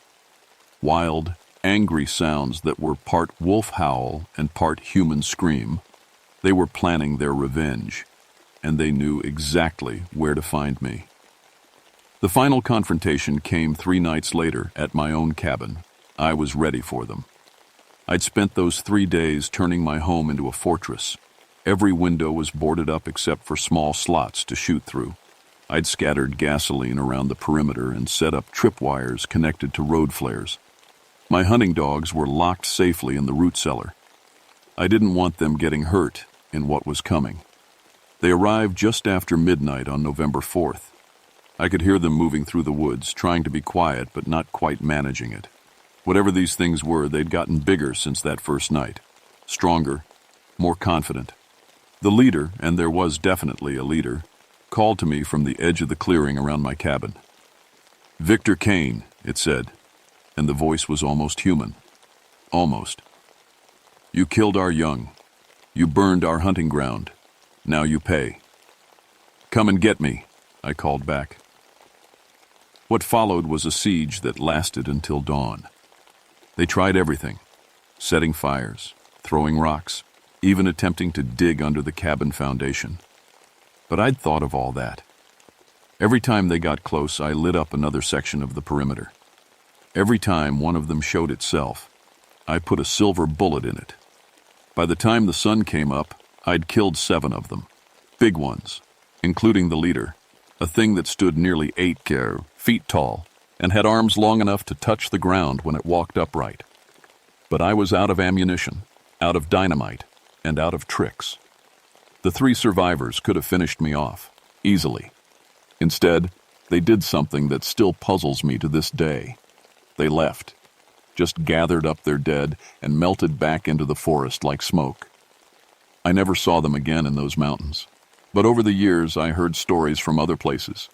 Similar attacks in Pennsylvania, Ohio, Kentucky, just like Colonel Hayes had said. Always the same pattern: coordinated hunts, ritual killings, voices that mimicked the dead. I started traveling, following the reports, became something between a hunter and a researcher, tracking these packs across the Appalachian region. I estimate they killed more than 200 people over the next 20 years, always staying ahead of law enforcement, always moving to new territory before they could be cornered. The government had files on them, I learned, classified studies dating back to the 1940s. They called them unknown biological entities and treated them like a military threat rather than a wildlife problem. There were theories about genetic experiments gone wrong, about ancient species awakening, about things that had always been in the mountains but were only now making themselves known. I never found out the truth. Maybe there isn't a single truth to find. What I did learn was that the pack I'd fought in West Virginia wasn't the only one. There were others scattered across the eastern mountains. They communicated somehow, shared information, learned from each other's mistakes, and they remembered their enemies. I spent 24 years hunting them, and they spent 24 years hunting me. Sometimes I'd go months without seeing any sign of them. Then I'd find a dead animal arranged in that familiar ritual pattern, or I'd hear my own voice calling to me from the woods, and I'd know they were still out there. The end came in 1987 in the Smoky Mountains of Tennessee. I'd tracked a pack there after a series of killings, GS near Gatlinburg. I was 64 years old by then, not as fast as I used to be, not as sharp, but I'd learned a lot about how they thought, how they hunted. I found their den in a cave system near Cades Cove. 7 adults and what looked like 3 young ones. I went in with my last stick of dynamite and a flare, planning to finish it once and for all. The explosion brought down half the mountain. They found my body 3 days later, torn apart but surrounded by the remains of the entire pack, every one of them dead. The cave system was completely collapsed, sealed forever. But sometimes on quiet nights in the mountains, people still hear voices calling from the woods, voices of people who died long ago, asking for help that will never come. The pack is gone, but the mountains remember, and somewhere in those dark hollows and hidden valleys, new things are stirring, waiting for the right moment to hunt again. My name was Victor Kane, and this is the story I never got to tell while I was alive. I was a ranger for 22 years, a hunter for 24 more. I killed monsters that most people don't believe exist. But I also learned that some monsters are smart enough to wait, patient enough to plan, and angry enough to remember every slight, every loss, every drop of blood spilled. The mountains of Appalachia are old, older than human memory, and the things that live in their darkest places have been there longer than we have. They're still there now, waiting in the shadows between the trees, waiting for the next ranger who thinks he knows everything about the woods, waiting for you.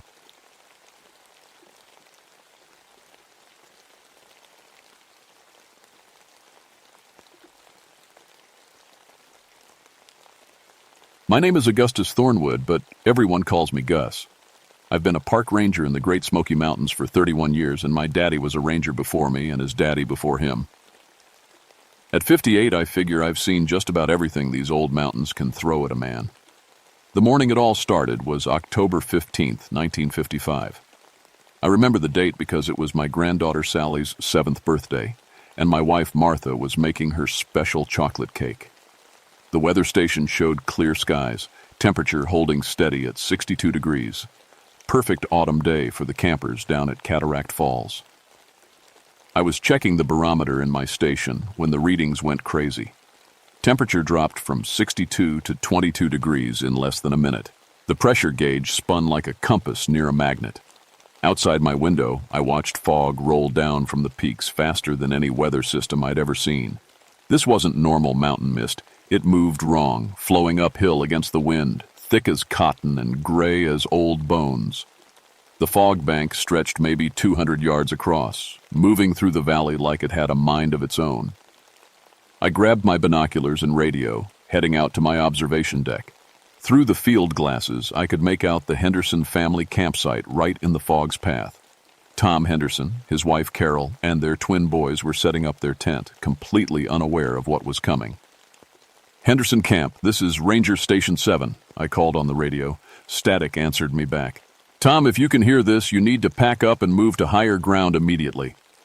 Nothing. The radio was dead as a doornail. I watched through the binoculars as the fog swallowed their campsite. For maybe 3 minutes, everything went quiet except for the sound of my own breathing. Then the screaming started.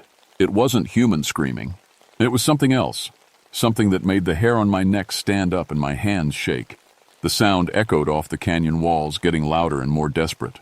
When the fog finally moved on, I could see the campsite again. The Hendersons were still there, walking around their camp in slow, jerky movements.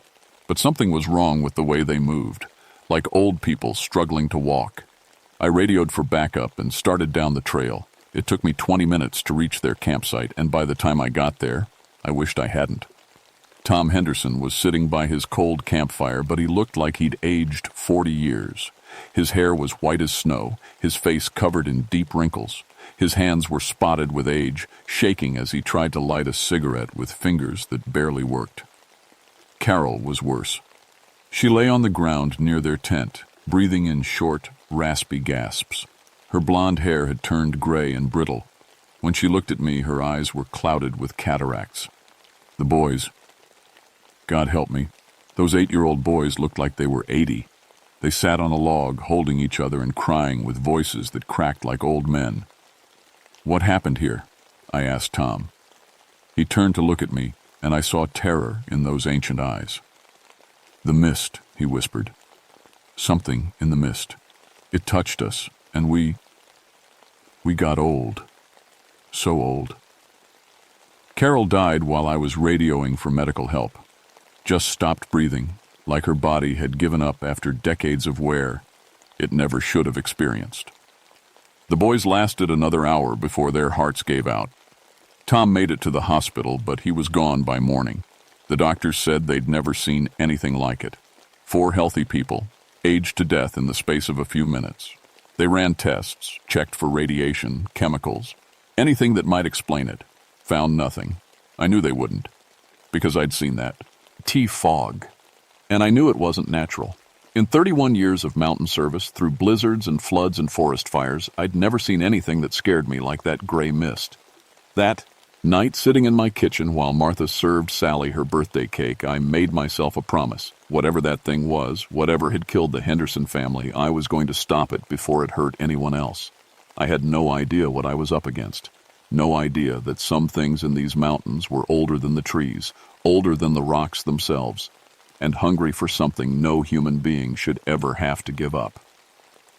3 days later, it happened again. I was making my morning rounds when I got the call from Jake Morrison, one of the younger rangers. His voice was shaky on the radio. "Gus, you need to get down to the Elkmont campground, now." "What's the situation?" Jesus, Gus, it's bad, real bad." I found Jake standing at the edge of the campground, pale as milk and smoking his 3rd cigarette in a row. He pointed toward the woods with a trembling hand. "Boy Scout troop from Knoxville," he said. 12 kids and 3 leaders. They were on a nature hike when that fog came through." The same fog. I could see wisps of it still clinging to the trees, even though the morning sun should have burned it off hours ago. It moved like smoke, but it felt alive, watching us. "Where are they now?" "Follow me." "But Gus, prepare yourself." We walked down a forest trail I'd hiked 1,000 times before. But everything felt wrong. The birds weren't singing. The squirrels weren't chattering. Even the insects had gone quiet, like the whole forest was holding its breath. We found the scout leaders first. 3 men who should have been in their 30s and 40s, now nothing but dried-up corpses sitting around a dead campfire. Their scout uniforms hung loose on shrunken bodies. Their faces were leather and bone, eyes sunken deep in their skulls. But it was the boys that broke my heart. 12 kids between the ages of 10 and 14, all of them aged into old men or night. They sat in a circle holding hands, their young faces now wrinkled and spotted with age. Their voices, when they tried to speak, cracked and wheezed like they'd been smoking for 60 years. "Help us," one of them whispered. His name tag said Billy, but he looked like somebody's grandfather. "Something happened to us. We hurt so bad." I knelt down beside Billy, careful not to touch him. "What do you remember?" "We were hiking," he said, tears running down his ancient cheeks. Then the fog came. It was cold, so cold, and there was something in it. Something big and hairy that smelled like old things. Dead things. Did you see it clearly? Billy nodded, his white hair falling across his forehead. It was tall as the trees, had long arms and glowing eyes. When it touched us, everything started hurting, like fire running through our bones. I stayed with those boys until the medical team arrived. One by one, their old hearts gave out. Billy was the last to go, gripping my hand with fingers that felt like tree bark. "Stop it," he whispered with his final breath. "Don't let it hurt anyone else." That night I went to the Cherokee Reservation to talk to Joseph Crow Feather, the tribal historian. If anyone would know about strange things in these mountains, it would be him. Joseph was 83 years old, but still sharp as a tack. He listened to my story without interruption, nodding like he'd heard it all before. "Time walker," he said finally. "That's what my grandfather called it. A Sasquatch that learned the old magic, the forbidden kind that messes with the flow of years. You're telling me this thing is real? Real as the mountains themselves. My people have stories going back hundreds of years. It was a shaman once, they say, but it got greedy. Wanted to live forever, so it made a deal with the shadow spirits. Now it steals time from the living to keep itself young." Joseph pulled out an old leather book, its pages yellow with age. "According to legend, it shows up every few decades when it gets hungry. Last time was 1923 during the Big Flood. Before that, 1891. He showed me drawings that made my blood run cold. A massive humanoid figure surrounded by swirling mist, reaching out to touch human victims who withered away like flowers in winter. How do you stop something like that?" Joseph closed the book and looked at me with sad eyes. "The stories say only one way. Someone has to trap it between time and no time, in a place where all moments exist at once. But whoever does it," he shook his head, "they don't come back the same, if they come back at all." I drove home through mountain roads that seemed darker than usual, past trees that looked like they were reaching for my truck. The fog was getting thicker, and I could swear I saw shapes moving inside it. When I got home, Martha was waiting up for me, her face full of worry. "Gus, there's something wrong with the weather," she said. "It's been snowing in the backyard, but only in one spot. And the roses, they bloomed and died 3 times today." I looked out the kitchen window and felt my heart sink. Patches of fog were drifting around our house, and wherever they touched, strange things happened. The grass grew tall and then withered away. A bird landed on the fence and aged to death in seconds, falling off as a tiny skeleton. The time walker wasn't just hunting random campers anymore. It was getting bolder, coming closer to civilization, and for some reason, it seemed to be focusing on me. The next morning, I woke up to Martha screaming. I ran to the bathroom and found her staring at herself in the mirror. Her brown hair had silver streaks that hadn't been there the night before. Fine lines had appeared around her eyes, and her hands looked older, the skin looser than it should be. "Gus, what's happening to me?" Before I could answer, our granddaughter Sally came running in from the backyard, crying. She was still 7 years old, but her pigtails had gone gray overnight. "Grandpa, the swing set got old," she sobbed. "It fell down and it's all rusty and broken." I looked out the window and saw what she meant. Our wooden swing set, which I'd built just last summer, now looked like it had been rotting for 20 years. The ropes had snapped, the wood was gray and crumbling, and the metal chains were eaten through with rust. Patches of that gray fog clung to our yard like cobwebs. Wherever it touched, things aged rapidly. The oak tree I'd planted when Sally was born was now bent and twisted, its leaves brown and falling. Our vegetable garden had withered to nothing but dead stalks. "Pack some bags," I told Martha. "You and Sally are going to stay with your sister in Gatlinburg until this is over. What about you?" "I've got work to do." After they left, I spent the day studying everything I could find about the Time Walker legend. The Cherokee stories all said the same thing. The creature fed on human life force, stealing years to keep itself young and powerful, but it was getting greedier, taking more than it needed. That afternoon, I got 3 more reports. A maintenance crew working on the Appalachian Trail had been found dead, their bodies mummified like they'd been buried in the desert for 50 years. A family of hikers had disappeared completely, leaving only their clothes and cameras behind. And a group of researchers studying weather patterns had sent one final radio message. "Something's in the fog with us. Dear God, it's taking our..." Then static. I found the researchers at their campsite on Mount LeConte.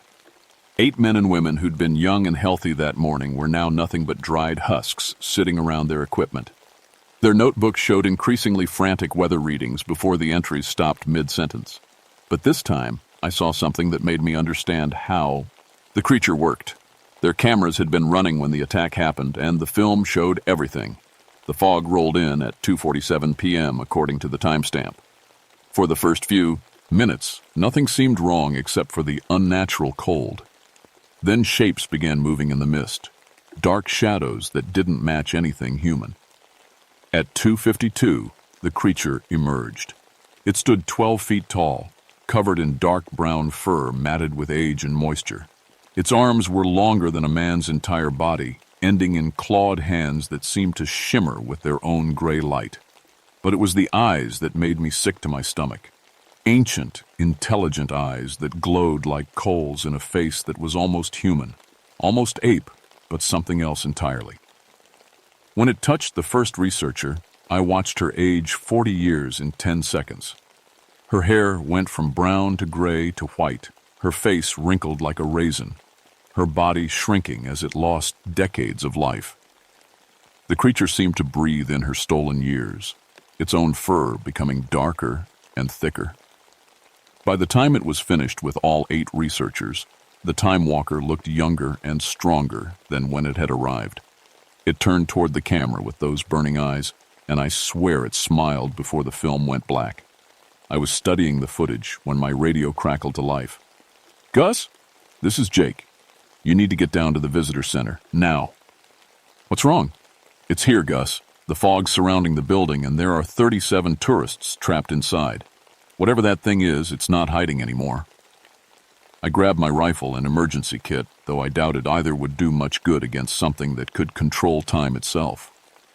As I drove toward the visitor center, I could see the massive fog bank ahead of me, bigger than ever before. Lightning flickered inside it, but there was no thunder. Instead, I heard something worse, the sound of time itself being twisted and broken, like the groaning of old wood under too much weight. The visitor center sat in the middle of the fog like a ship in a gray sea. I could see faces pressed against the windows, tourists and staff watching in terror as shapes moved through the mist around them. Every few minutes, the fog would pulse brighter, and I'd hear screaming. I parked at the edge of the fog bank and tried the radio. Dead silence. My watch had stopped working, its hands spinning wildly before freezing at 11:43.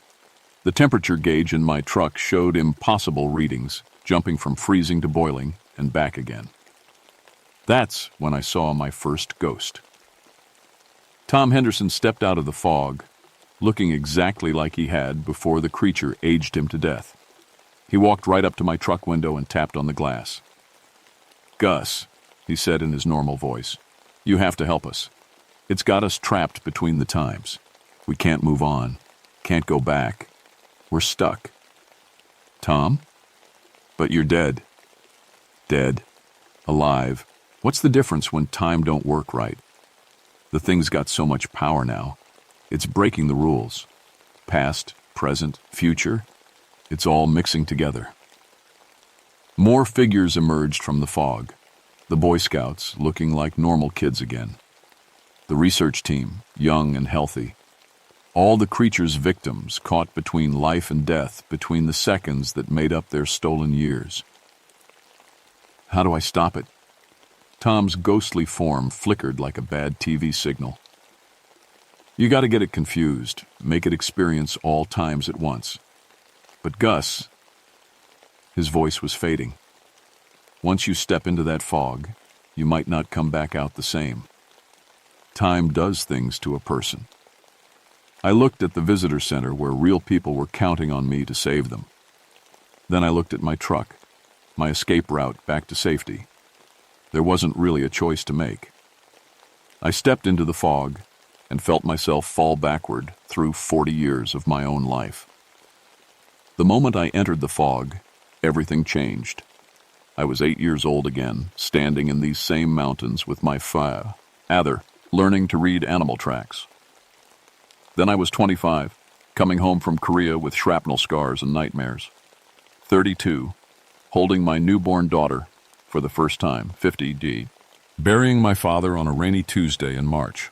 All of it happening at the same time, layered on top of each other like double-exposed photographs. I could feel every age I'd ever been, remember things that hadn't happened yet, forget things that were happening right now. The Time Walker stood in the center of it all, feeding off the chaos. Up close, it was even more terrible than the camera had shown. Its fur was streaked with silver and black, and I could see the faces of its victims reflected in its eyes. Dozens of people, maybe hundreds, all the lives it had stolen over the centuries.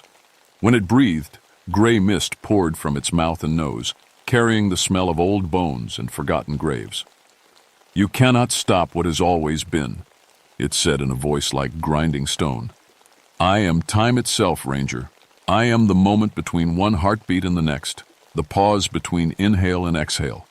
You are nothing but a brief flicker in an endless night." It reached for me with those impossible hands, and I felt decades of my life trying to drain away. My hair started going gray, my joints began to ache with age I hadn't earned yet, but something Joseph Crow Feather had said came back to me about trapping the creature between time and no time. I thought about my radio, broken by the temporal distortions, my watch, spinning wildly before it stopped, all the electronic equipment that failed when the creature was near. It wasn't just affecting living things. It was disrupting anything that depended on precise timing. "You're not time," I gasped, fighting against the aging effect. "You're just stealing it. Like a thief breaking into houses, taking what don't belong to you." The creature's eyes flared brighter, and I felt more years being pulled from me. But I also felt something else, the echo of all the lives it had taken, the weight of all those stolen years pressing down on it. Ika Mountain. That's when I understood what Joseph had meant about confusion. I pulled out my father's old pocket watch, a railroad timepiece that had kept perfect time for 60 years. The creature's power had stopped it at 11:43, but the gears inside were still trying to move, fighting against the temporal distortion. "You want time?" I said, forcing myself to stand straight even as my body tried to age. "Take all of it." I smashed the watch face against a rock, and something incredible happened. All the compressed time inside the mechanism exploded outward like a broken dam. Every second the watch had ever counted, every minute and hour it had measured, all of it at once. The creature screamed as decades of precisely measured time crashed into it from all directions. Its carefully hoarded power began to unravel as it was forced to experience every moment it had ever stolen simultaneously. I watched as it aged and grew young again, over and over, cycling through centuries in seconds. Its fur turned white, then black, then brown, then silver. Its massive body shrank and swelled as different ages fought for control. But it wasn't enough. The creature was too old, too powerful.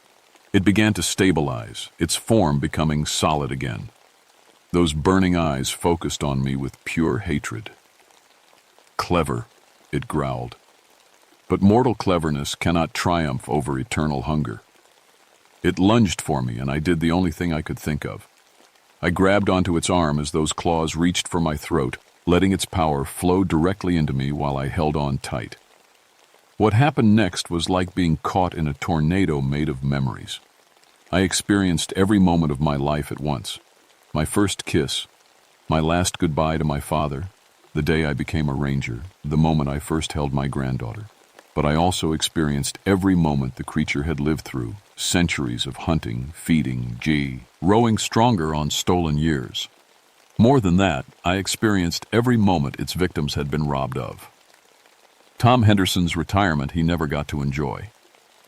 The Boy Scouts growing up, getting married, having children of their own, all the birthdays and anniversaries and quiet moments that had been torn away. The weight of all those lost possibilities was crushing. But it was also a weapon. I forced the creature to feel what I was feeling. The guilt of every stolen moment, the sorrow of every life cut short, the loneliness of existing outside the normal flow of time. For something that had spent centuries taking without giving, being forced to experience genuine human emotion was like poison. It tried to let go of me, but I held on with everything I had. Around us, the fog began to collapse in on itself as the creature's power turned inward. The temporal distortions that had been spreading across the mountains reversed, snapping back like a rubber band. I felt myself aging again, but this time it was different. Natural aging, the kind that comes with wisdom and experience rather than theft. I could feel my hair going white, my face lining with years I'd earned honestly. The Time Walker was shrinking, its stolen power bleeding away as it was forced to confront the reality of what it had done. All those centuries of artificial youth were catching up with it at once. "You don't understand," it whispered as its form began to fade. "Without me, time flows wrong in this place. The mountains need someone to watch over the years, to keep the past from bleeding into the present." "Maybe," I said, still holding tight as we both grew older together. "But it don't have to be you anymore." The creature looked at me with something that might have been gratitude before it crumbled away like ancient paper, dissolving into mist that sparkled once before disappearing forever. The fog cleared, and I found myself standing in front of the visitor center, surrounded by confused but alive tourists.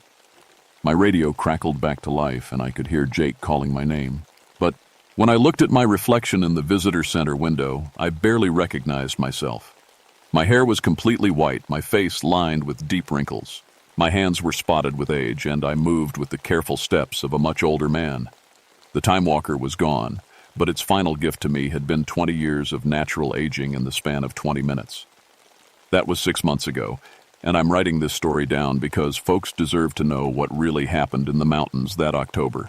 The official reports say it was a chemical spill from an old mining operation, something that caused rapid aging in anyone who got exposed. The government boys came in with their suits and clipboards, took statements, and sealed the whole thing up tight. But I know the truth, and so did the Cherokee.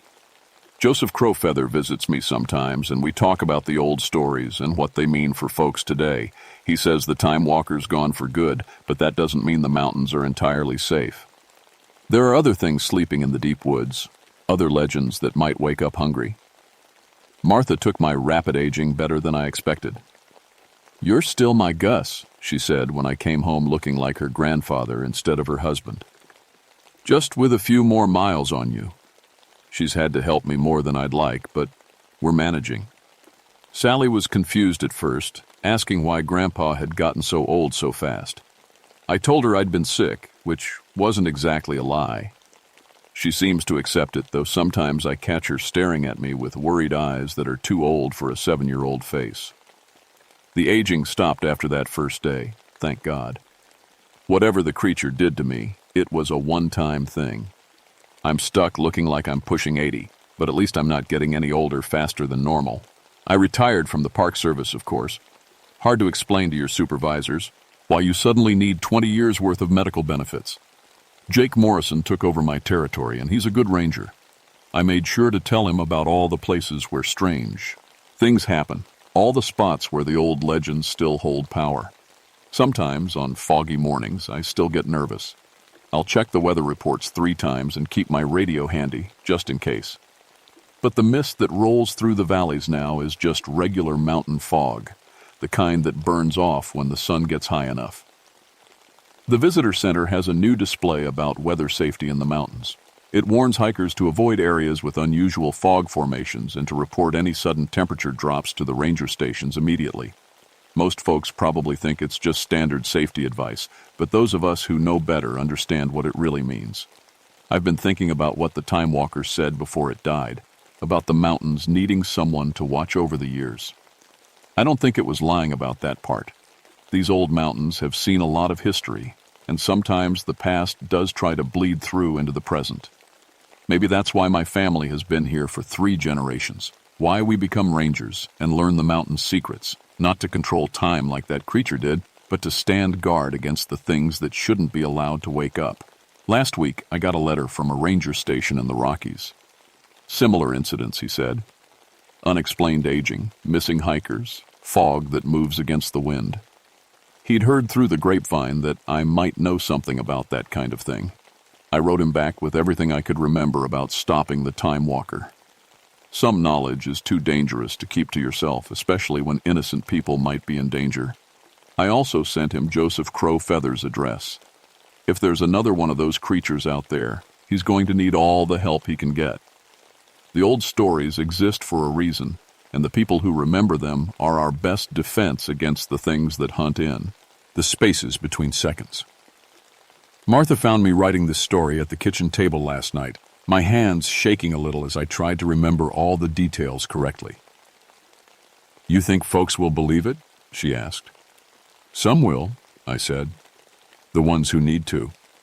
She kissed the top of my white head and went to check on Sally, who was having nightmares again. The little girl still sometimes wakes up crying about the fog, even though she was safe at her aunt's house when everything happened. But children know things sometimes, things adults have forgotten how to see. Maybe that's why the creature targeted the young ones. Not just for their years, but because they could sense its presence in ways grown-ups couldn't. I keep this story in a safe place, along with the photographs from the research team and Joseph's Book of Legends. If something similar ever happens again, if another Time Walker wakes up hungry in some other mountain range, at least there will be a record of how to fight it. The mountains are quiet now, peaceful in the way they should be. But I still listen to the wind in the trees, still watch the way the fog moves through the valleys. Because I learned something that October that I'll never forget. Time is the most precious thing any of us have, and there are creatures in this world that would steal every second of it if we let them. My name is Augustus Thornwood, and I've been keeping watch over these mountains for more than 30 years. The Time Walker is gone, but my job isn't finished. It never really is. Final word count, 4,127 words, approximately 15 minutes reading time.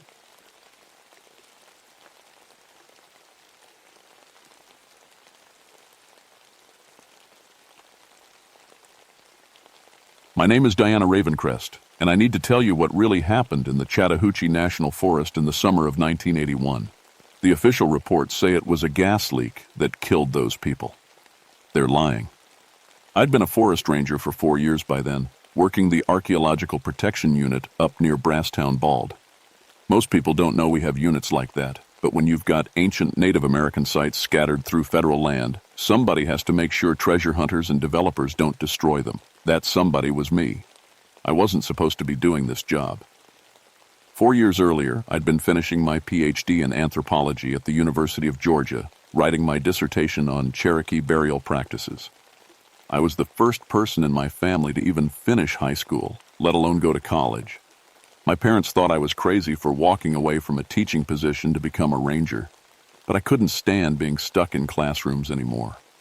I wanted to protect the real history, not just write papers about it.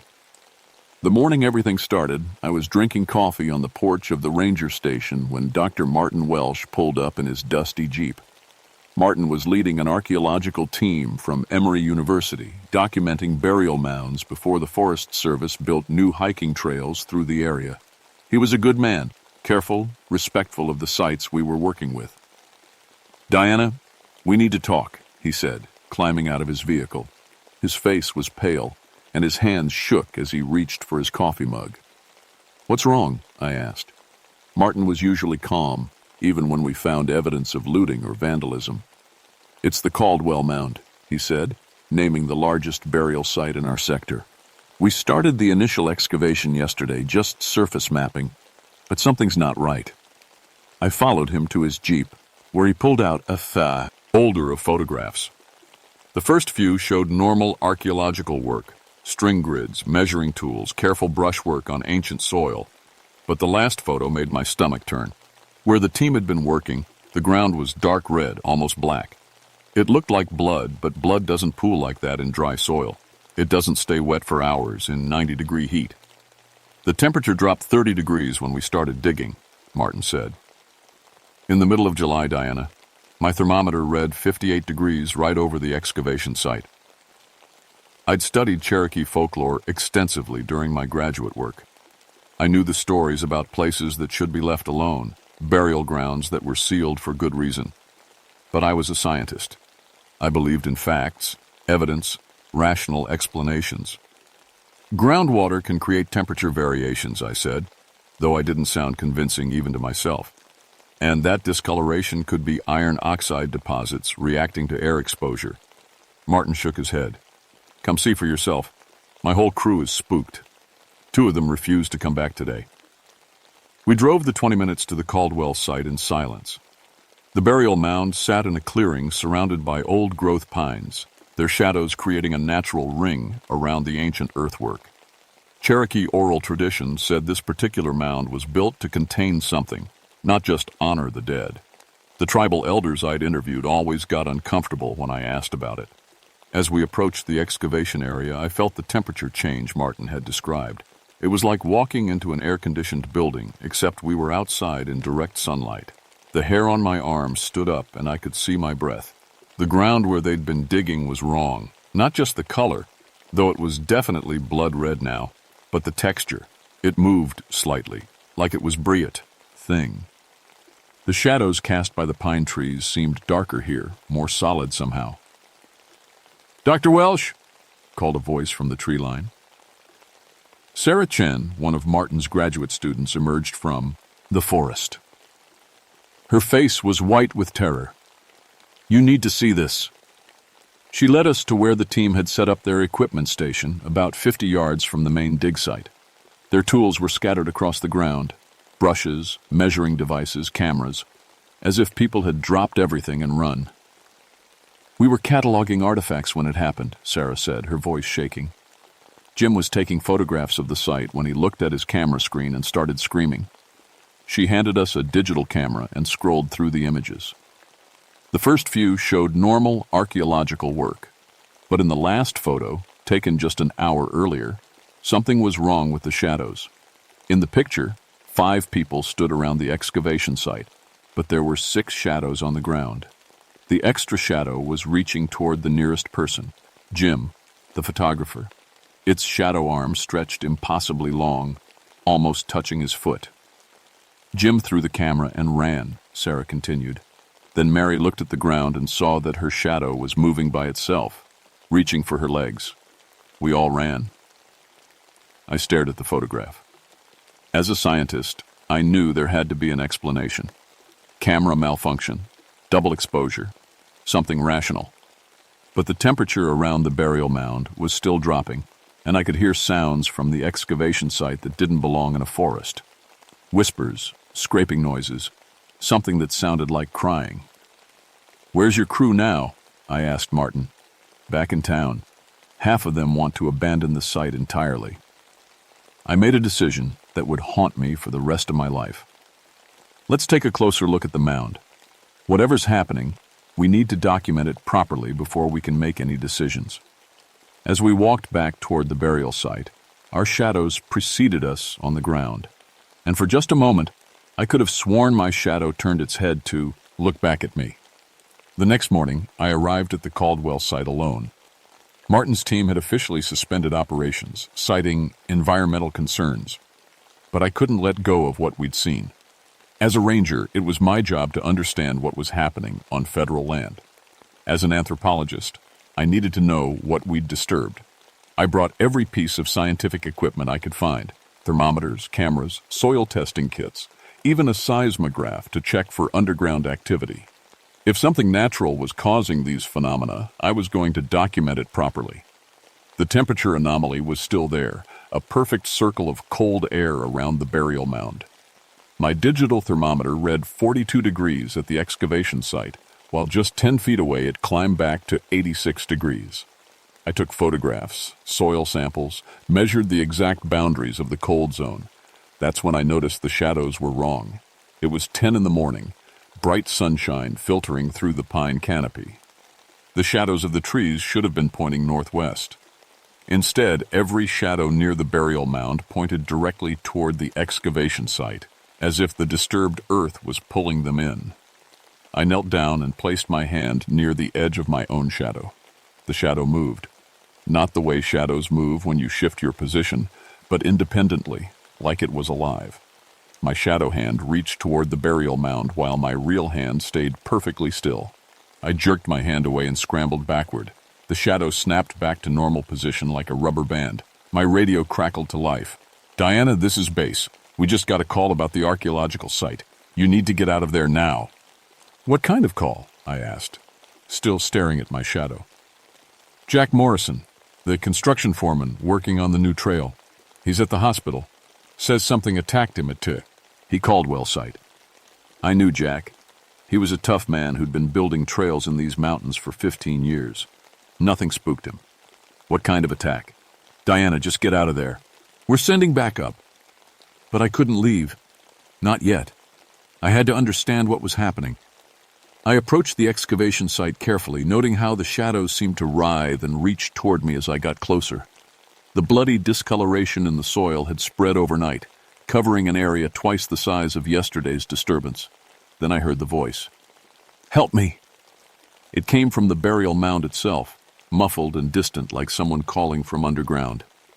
I grabbed my portable shovel and carefully scraped away loose soil from the excavation area. "Help me, please." The voice was clearer now, definitely coming from below the surface. Someone was trapped down there. Every rational part of my brain told me this was impossible. The mound was solid earth, undisturbed for centuries except for our surface work. But someone was calling for help. I dug faster, following proper archaeological technique even in my panic. 6 inches down, my shovel hit something hard. I brushed away the dirt and revealed carved stone covered in symbols I recognized as Cherokee script. The moment I touched the stone, the voice changed. "Free me." It wasn't a plea anymore. It was a command, spoken in a voice that was definitely not human. The temperature dropped another 10 degrees, and frost began forming on the pine needles around the clearing. I stumbled backward and ran for my truck, my shadow racing ahead of me across the ground. But as I reached for the door handle, my shadow grabbed my wrist. I felt it. Cold, solid pressure around my arm, holding me in place. I looked down and saw my shadow hand gripping my real wrist, preventing me from opening the truck door. The shadow was 3-dimensional now, substantial enough to physically restrain me. "You woke me up," the voice said, and this time it came from my own shadow. "You can't leave now." I yanked my arm free with all my strength and dove into the truck.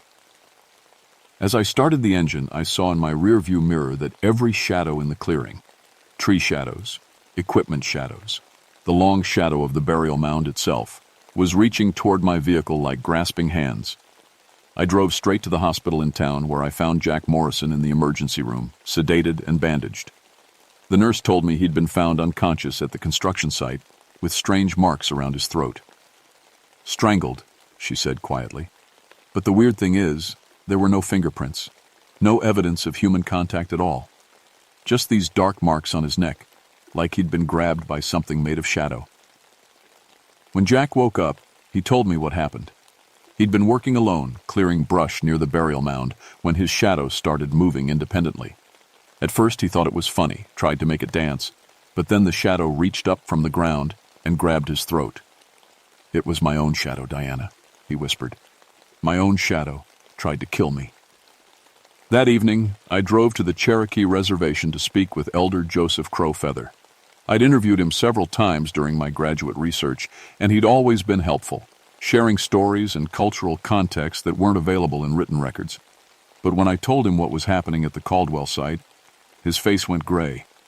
"You shouldn't have disturbed that place," he said. "That mound wasn't built to honor the dead. It was built to keep something buried." "What kind of something?" I asked. Joseph was quiet for a long time, staring into the distance. Finally, he spoke. "My grandfather called it the Shadow Walker, a spirit that feeds on life through darkness itself. Long ago, it nearly destroyed our people. The medicine men bound it beneath the earth, sealed it with stones and prayers and the sacrifice of their own lives. That mound is its prison. And now we've damaged the seal? Now it's waking up, and it's hungry." As I drove home that night, I noticed my headlights weren't working properly. The beams seemed weaker, less able to push back the darkness, and in my rearview mirror, the shadows behind my truck looked deeper, more solid, like they were following me home. The killings started 3 days later. Dr. Martin Welsh was found dead in his hotel room at dawn. The official cause was heart failure, but I knew better when I saw the crime scene photos. Martin's shadow was burned into the carpet beneath his body, a perfect silhouette that remained even after the body was removed. The shadow was darker than any stain should be, and when I touched it, the carpet was ice cold. The second victim was Mary Caldwell, the local historian who'd been helping Martin research the burial site. She was found in her backyard, surrounded by the scattered pages of her research notes. The sheriff said it looked like she'd been running from something, but there were no footprints, no signs of pursuit, except for the shadows. Mary's neighbor told me she'd been looking out her window when it happened. She saw Mary running across the yard, screaming about shadows chasing her. But when she looked more carefully, she realized Mary wasn't being chased by someone else's shadows. She was being hunted by multiple versions of her own shadow. "There were 5 or 6 of them," the neighbor whispered when I interviewed her. "All exactly Mary's shape. But they moved wrong, like they were made of liquid darkness. They surrounded her and they tore her apart." I found the scattered research notes in Mary's yard. Most were illegible, soaked with blood, but I managed to piece together fragments of what she'd discovered. References to Cherokee binding rituals, mentions of a shadow entity that could possess darkness itself, and a hand-drawn map showing the exact location of similar burial sites throughout the region. According to Mary's notes, there were 12 sealed sites in the Chattahoochee National Forest. The Caldwell Mound was just one of them. That night, I started getting phone calls from other rangers in the region. Strange reports were coming in from across a 50-square-mile area. Campers found dead in their tents, with no signs of violence except for dark stains beneath their bodies. Hikers discovered along trails, their shadows permanently burned into the ground. The most disturbing report came from a family camping near Vogel State Park. Their 8-year-old daughter had been found dead in her sleeping bag, but what terrified the parents was what they saw before she died. She was talking to her shadow, the mother told me over the phone, having a conversation with it, like it was answering back. She seemed scared, kept saying, "I don't want to go with you." Then she started screaming, and when we unzipped her sleeping bag, she was gone. Just a shadow burned into the fabric.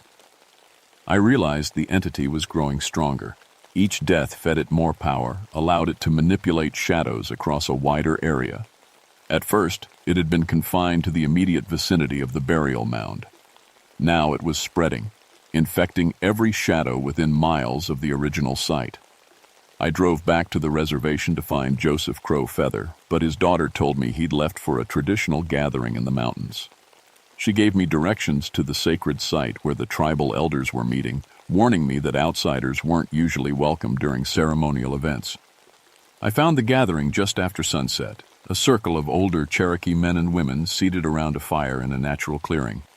Joseph saw me approaching and gestured for me to join them.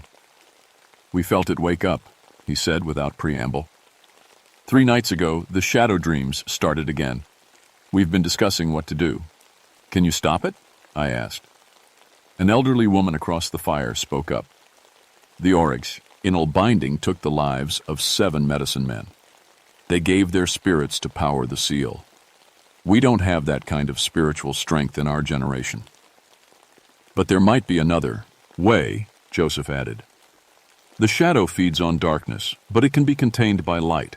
Not just any light. It has to be pure, constant, covering the entire area where it's active. The old stories mention using fire, but fire spreads and dies.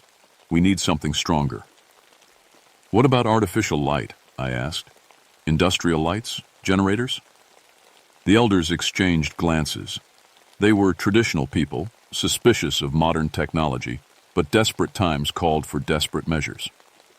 It might work, Joseph said finally, but you'd need to combine the lights with the proper ceremonies, the binding words spoken in the old language, and it would have to be done during the time of greatest shadow power. When is that? Tomorrow night. The new moon. When natural shadows are strongest, the entity will try to complete its escape. That's when it's most vulnerable, but also most dangerous. As we talked, I became aware that something was wrong with the shadows around our fire. They should have been dancing, moving with the flames. Instead, they remained perfectly still, as if they were listening to our conversation. One of the elders noticed it too. It knows we're planning something, he whispered. The shadow walker can hear through any darkness now. As if in response, every shadow around the fire suddenly stretched toward me. The elders began chanting in Cherokee, and the shadows retreated, but I could feel malevolent intelligence watching from every patch of darkness beyond our firelight. You're the one who woke it up, Joseph said. It's going to focus its attacks on you now. The closer we get to tomorrow night, the more aggressive it will become. Driving home, my truck's shadow on the road began moving independently, swerving back and forth like it was trying to cause an accident. I had to focus entirely on the physical steering wheel, ignoring what my shadow was doing to make it safely back to town. At my apartment, I found every light switch in the building had been turned off. The hallways were completely dark, filled with moving shadows that reached toward me as I climbed the stairs. I made it to my door using only my flashlight, but when I got inside, I discovered that my girlfriend Lisa was gone. There was a note on the kitchen table written in her handwriting. Gone to find the real Diana. This shadow isn't fooling anyone. I realized with growing horror that the entity had created shadow duplicates of people it had killed. And now it was using them to isolate me, turning the people I cared about against shadow versions of myself. I was alone, surrounded by an intelligent darkness that was growing stronger every hour, with less than 24 hours to stop it before it achieved complete freedom. And somewhere in the darkness, I could hear it laughing with my own voice. I spent the final day gathering equipment from every source I could find: industrial floodlights from the Forest Service Maintenance Depot, portable generators from the local construction company, extra fuel, extension cords, anything that could produce bright, sustained light. Joseph Crow Feather met me at the Caldwell site just before sunset, carrying a leather bag filled with traditional ceremonial items. Sage, cedar, carved stones marked with Cherokee symbols. He'd brought 3 other tribal elders, all volunteers who understood they might not survive the night. The binding ceremony must be performed at the exact center of the entity's power, Joseph explained as we set up the lights around the burial mound. You'll need to stand directly over the disturbed grave while we speak the containment words. The sun was setting, and already I could see the shadows around the clearing beginning to move independently. My own shadow kept trying to walk toward the burial mound, dragging slightly behind my actual movements, as if it was being pulled by invisible strings. We positioned the floodlights in a perfect circle around the archaeological site, each one powered by its own generator to ensure redundancy. When I threw the switch, the entire area blazed with artificial daylight, bright enough to eliminate every shadow within a 100-foot radius. The effect was immediate. From the darkness beyond our light circle came a sound like screaming wind filled with rage and pain. The entity was hurt by the sudden illumination, but far from defeated. "Now!" Joseph shouted, and the 4 elders began chanting in Cherokee, their voices rising in ancient words that seemed to resonate through the ground itself. I walked to the center of the light circle, directly over the excavation site. The moment my feet touched the disturbed earth, I felt the entity's full attention focus on me like a crushing weight. The temperature plummeted, frost forming on the grass despite the heat from the floodlights. The chanting grew louder, and I could feel power building in the air around us. But the entity was fighting back. Beyond the circle of light, shadows were massing, growing thicker and more substantial, preparing for an assault. Then the first generator failed. One corner of our light circle went dark, and immediately shadow figures poured into the gap. They looked like people I recognized. Martin Welsh, Mary Caldwell, the dead campers. But their eyes were empty black holes, and they moved with predatory grace that was entirely inhuman. "Keep chanting," I yelled to the elders as I ran to restart the failed generator. But when I pulled the starter cord, my own shadow grabbed the rope from the other side, preventing the engine from turning over. I was fighting my own shadow for control of the generator, while shadow duplicates of dead people advanced on the Cherokee elders. Joseph's voice never wavered, continuing the binding ceremony even as a shadow version of Dr. Welsh reached for his throat. That's when I remembered something from my anthropological research. Cherokee binding ceremonies required a willing sacrifice.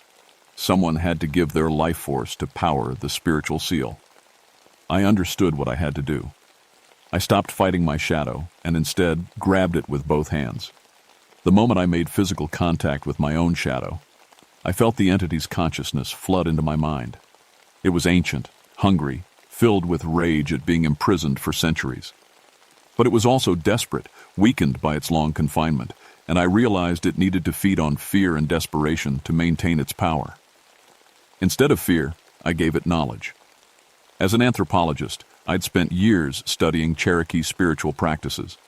I knew the binding words, understood the ceremonial requirements, and had enough respect for the culture to perform the ritual correctly.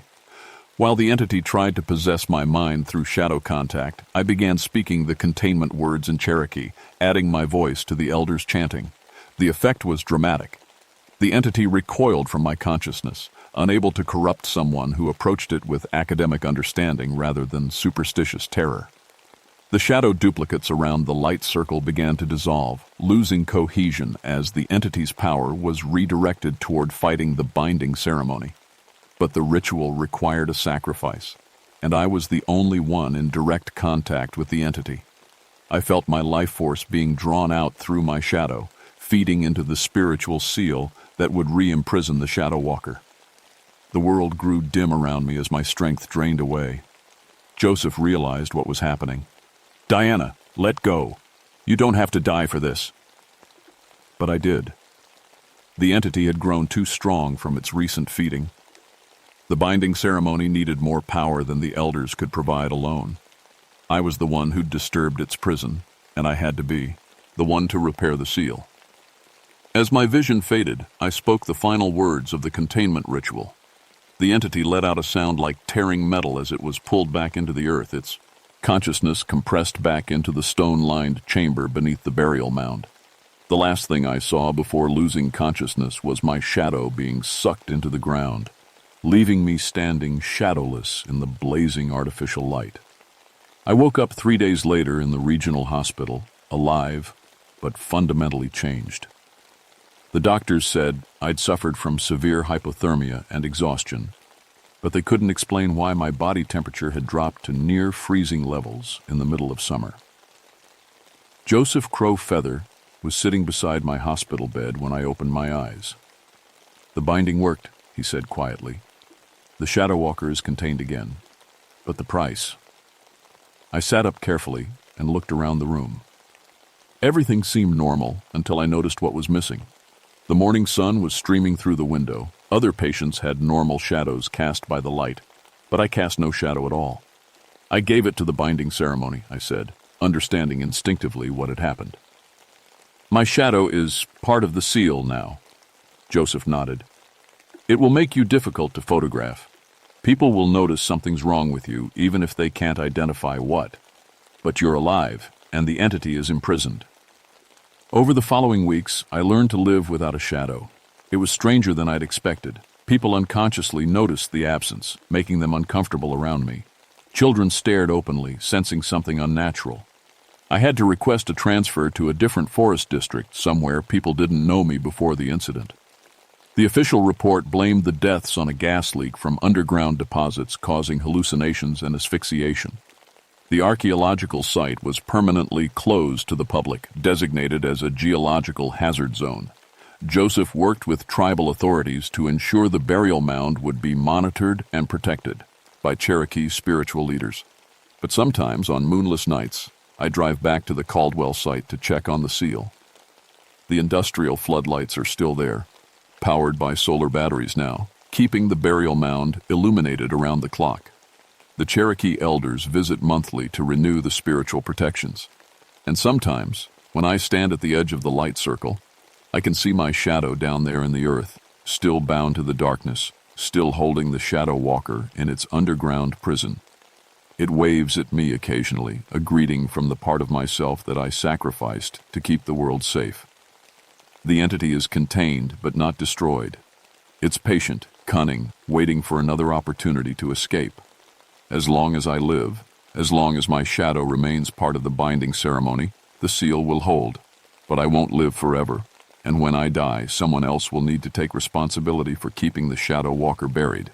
That's why I'm writing this down. The official records are lies, designed to keep people away from a danger they can't understand. But someone needs to know the truth. Someone needs to be ready, in case the shadows start moving again. Because in the Chattahoochee National Forest, in the deepest part of the woods where the Cherokee once bound an ancient evil, something waits in the darkness beneath the pines, and it remembers the taste of human shadows. It's always hungry, and it's always watching.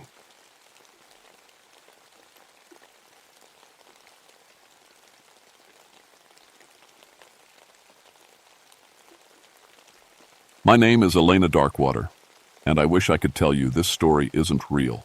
But every word happened exactly as I'm going to tell you. I was 24 years old in 1989, fresh out of college with a forestry degree and my first job as a ranger in Pisgah National Forest, North Carolina. I thought I knew everything about trees and plants. I was wrong about everything that mattered. The ranger station sat at the base of Looking Glass Rock, surrounded by old oak trees that had been growing there for hundreds of years. My grandmother always said those trees remembered things. She was half Cherokee and full of old stories I never believed. Now I wish I had listened better. I'd been working there for 2 years when the first strange thing happened. It was October, and the leaves were turning brilliant red and gold. I was checking on a sick oak tree about 3 miles from the main trail. This tree was huge, probably 400 years old, with a trunk so wide it would take 6 people holding hands to wrap around it. The tree looked wrong, not sick wrong, but wrong in a way that made my skin crawl. The bark had patterns that looked almost like faces if you squinted at them. The branches hung lower than they should, like they were reaching for something. And it was quiet around that tree. No birds, no insects, nothing. I took photos and measurements like I always did. Professional work. I had my clipboard, my measuring tape, my soil samples, everything normal. But when I touched the bark to scrape off a sample, it felt warm. Trees don't feel warm in October. That night I called my supervisor, Jim Morrison. He'd been a ranger for 20 years and knew these woods better than anyone. "Jim, there's something weird about that old oak near Marker 47, I told him. The bark feels warm and there's no wildlife around it at all. "Elena, you're new to these mountains," he said. But his voice sounded strange. "Some trees get sick in ways we don't understand. Just keep an eye on it and file your report." "Have other people mentioned this tree before?" There was a long pause. "A few hikers have complained about strange sounds coming from that area, probably just wind through the branches. You know how sounds carry in the forest." But I knew what wind through branches sounded like. This was something else. The next morning I went back to the tree. In daylight, it looked even worse. The face-like patterns in the bark were clearer now, and they all looked like they were screaming. The branches moved in a way that didn't match the wind at all. I was taking more photos when I heard it, a sound like crying coming from inside the tree. I pressed my ear against the warm bark and listened. The crying was definitely coming from inside the trunk. It sounded like a woman, sobbing and calling for help. "Hello?" I called out, feeling stupid. "Is someone there?" The crying stopped. Then very faintly I heard a voice. "Help us. We're trapped. Please help us." I jumped back from the tree so fast I dropped my camera. The voice was coming from inside the wood itself. I ran back to the station and called Jim again. "I heard voices coming from inside the oak tree," I told him. "Someone might be trapped in there somehow." "Elena, that's impossible. Trees don't have hollow spaces big enough for people." "I know it sounds crazy, but I heard it. A woman's voice asking for help." Jim sighed. "Look, rookie, these old forests play tricks on your mind. Sound echoes weird. Shadows look like things they're not. You'll get used to it." But I couldn't let it go. That night I drove to the Cherokee Reservation where my grandmother lived. She was 87 years old and still sharp as a tack. I told her everything. She didn't look surprised at all. "That tree has been trouble for longer than anyone remembers," she said, pouring me coffee in her small kitchen. "My grandmother told me stories about it when I was little. The Cherokee used to avoid that whole area." "What kind of stories?" "About a spirit that lived in trees. It would steal people and keep them alive inside the wood, feeding on their life force. The old shamans bound it long ago, but bindings don't last forever." I wanted to laugh, but her face was too serious. "Grandma, you know I believe in science, not spirits. Science doesn't explain everything, Elena, especially not in those mountains. Your Cherokee blood should tell you that." She was right about one thing. I did feel different in these woods than I had in any other forest. More connected somehow, like the trees were watching me. "What am I supposed to do if the stories are true?" "Learn the old ways," she said, "and be very, very careful." I should have listened to my grandmother's warning. Instead, I went back to the tree the next morning with a digital recorder and my best scientific skepticism. The crying started as soon as I got within 50 feet of the oak. This time, it wasn't just one voice. It was dozens of voices, all coming from inside the tree. Men, women, children, all crying, all begging for help. I turned on my recorder and got it all. "Please help us," a man's voice said clearly. "We can't move. We can't get out." "How long have we been here?" a woman asked. "I can't remember." "I want to go home," a child whispered.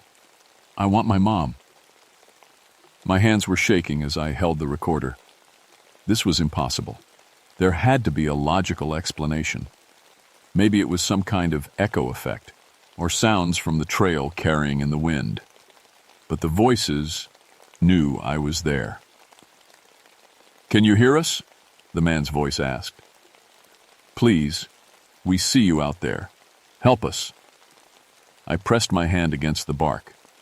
It was definitely warm, and I could feel a faint vibration, like a heartbeat. "Who are you?" I asked out loud, feeling like an idiot. "My name is David Chen," the man's voice said. "I was hiking with my family in 1987. We camped near here. Something grabbed us in the night." 1987, 2 years ago. I ran back to the ranger station and pulled up missing person reports on Jim's computer. There it was. David Chen, age 35, missing with his wife Sarah and daughter Amy. Last seen camping near Looking Glass Rock.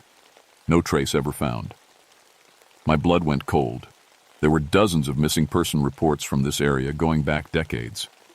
Hikers, campers, even some locals. All vanished without a trace. I called Jim and told him what I'd found. "Elena, I need you to stay away from that tree," he said. His voice was sharp now, worried. "File your report and move on to other areas." "Jim, people are missing.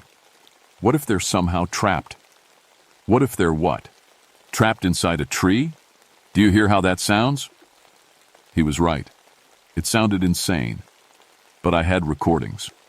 I had evidence. That afternoon, I brought a camping group past the tree to see if they could hear the voices too. There were 5 of them. A family from Virginia on their first trip to the mountains. We were about 100 yards from the oak when the father, Tom Bradley, stopped walking.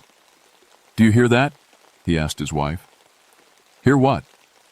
"Crying. Someone's crying in the woods. I felt my heart start pounding. What does it sound like to you? Like someone's in trouble. We should check it out. I should have turned them around right then.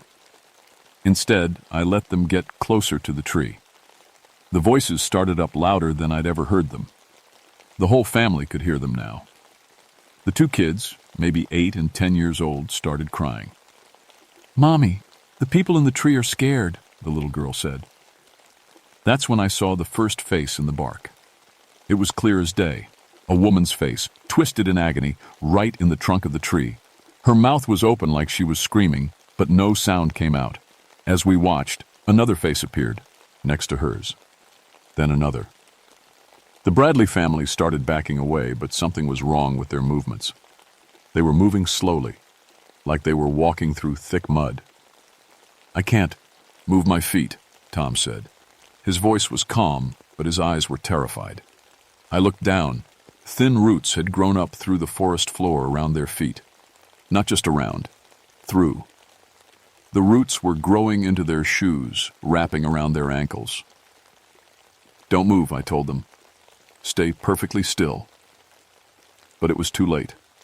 The roots were climbing up their legs now, visible under their pants. The family was sinking slowly into the ground.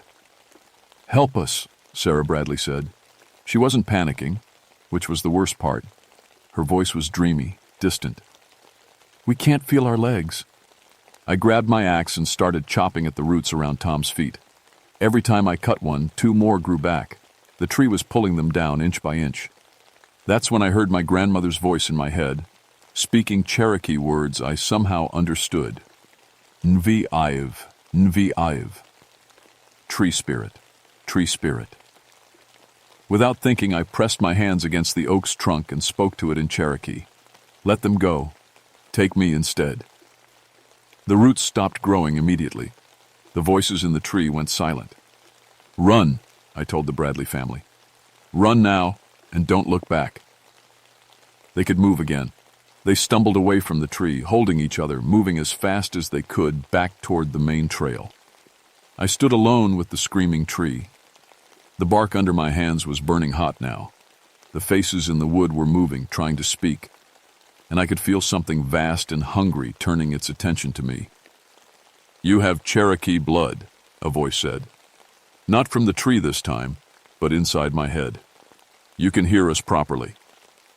"What are you?" I asked. "We are what remains. The tree took us, but we are still ourselves, still aware. It feeds on us slowly, keeping us alive so we last longer." "How many of you are there?" 47 souls. Some of us have been here since the 1940s. Time moves differently inside the wood. I looked up at the massive trunk, really seeing it for the first time. If it had been growing for hundreds of years, feeding on human life force, no wonder it was so huge. "Can I free you?" "Only a Cherokee who knows the old ways can unbind the tree spirit. But the cost is high." "What cost?" The voice in my head grew sad. "Someone must take the guardian's place. Someone must stay with the tree to keep it bound." I understood. To free 47 trapped souls, someone else had to take their place. That night I called my grandmother. My grandmother came to the forest the next morning with a bag full of things that looked like they belonged in a museum. Sage bundles, carved bone tools, small clay pots filled with powders I couldn't identify. "Show me the tree," she said. We walked through the woods in the early morning mist. I could hear the voices before we got close. They were louder now, more desperate. The tree itself looked bigger somehow, its branches reaching further, its roots pushing up through the ground in thick ridges. "It's getting stronger," my grandmother said. "Feeding off the family you saved yesterday made it hungry for more. I thought I stopped it from taking them." "You did, but it tasted their life force before you made it let go. Now it wants to feed properly." As we got closer to the oak, I could see that the forest around it was changing. Other trees were leaning toward it like they were listening. The smaller plants were growing in unnatural patterns, forming spirals and shapes that hurt to look at. "The tree spirit is spreading its influence," my grandmother said. Soon it will control all the plants in this area. Then it will be strong enough to break free completely.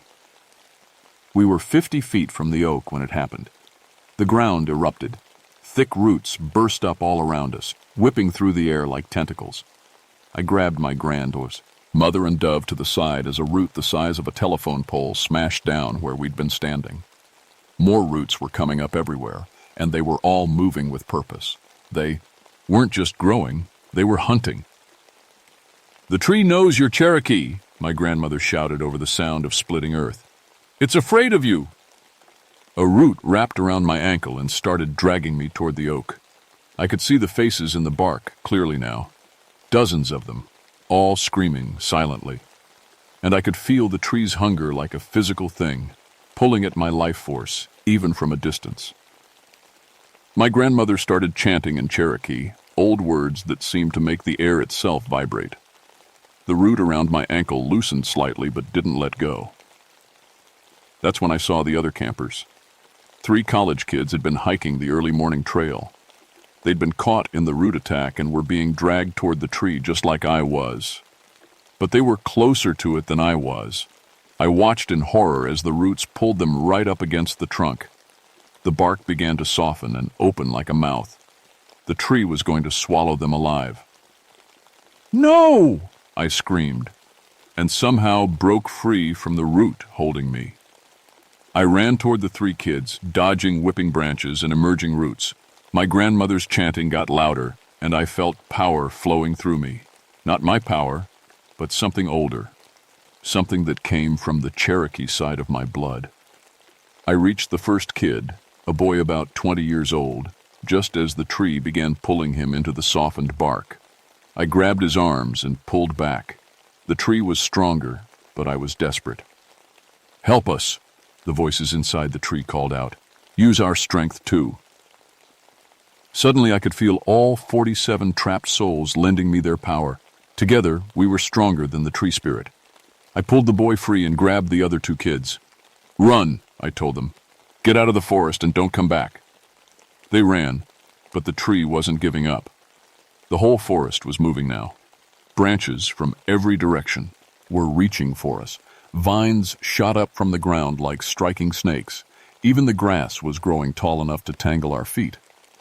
My grandmother was still chanting, but I could see she was getting tired. The tree spirit was too strong for her alone. "What do I have to do?" I asked the voices in my head. "Learn the binding ceremony," they said. "But first, you must survive what comes next." The tree was getting more desperate and more violent. As we backed away from it, I could see its roots spreading under the ground in all directions. Every plant they touched began to change, growing bigger and more aggressive. We made it back to the ranger station, but even there we weren't safe. The trees around the building were starting to lean in toward it. Vines were creeping up the walls. The carefully maintained lawn was growing into thick, grasping weeds.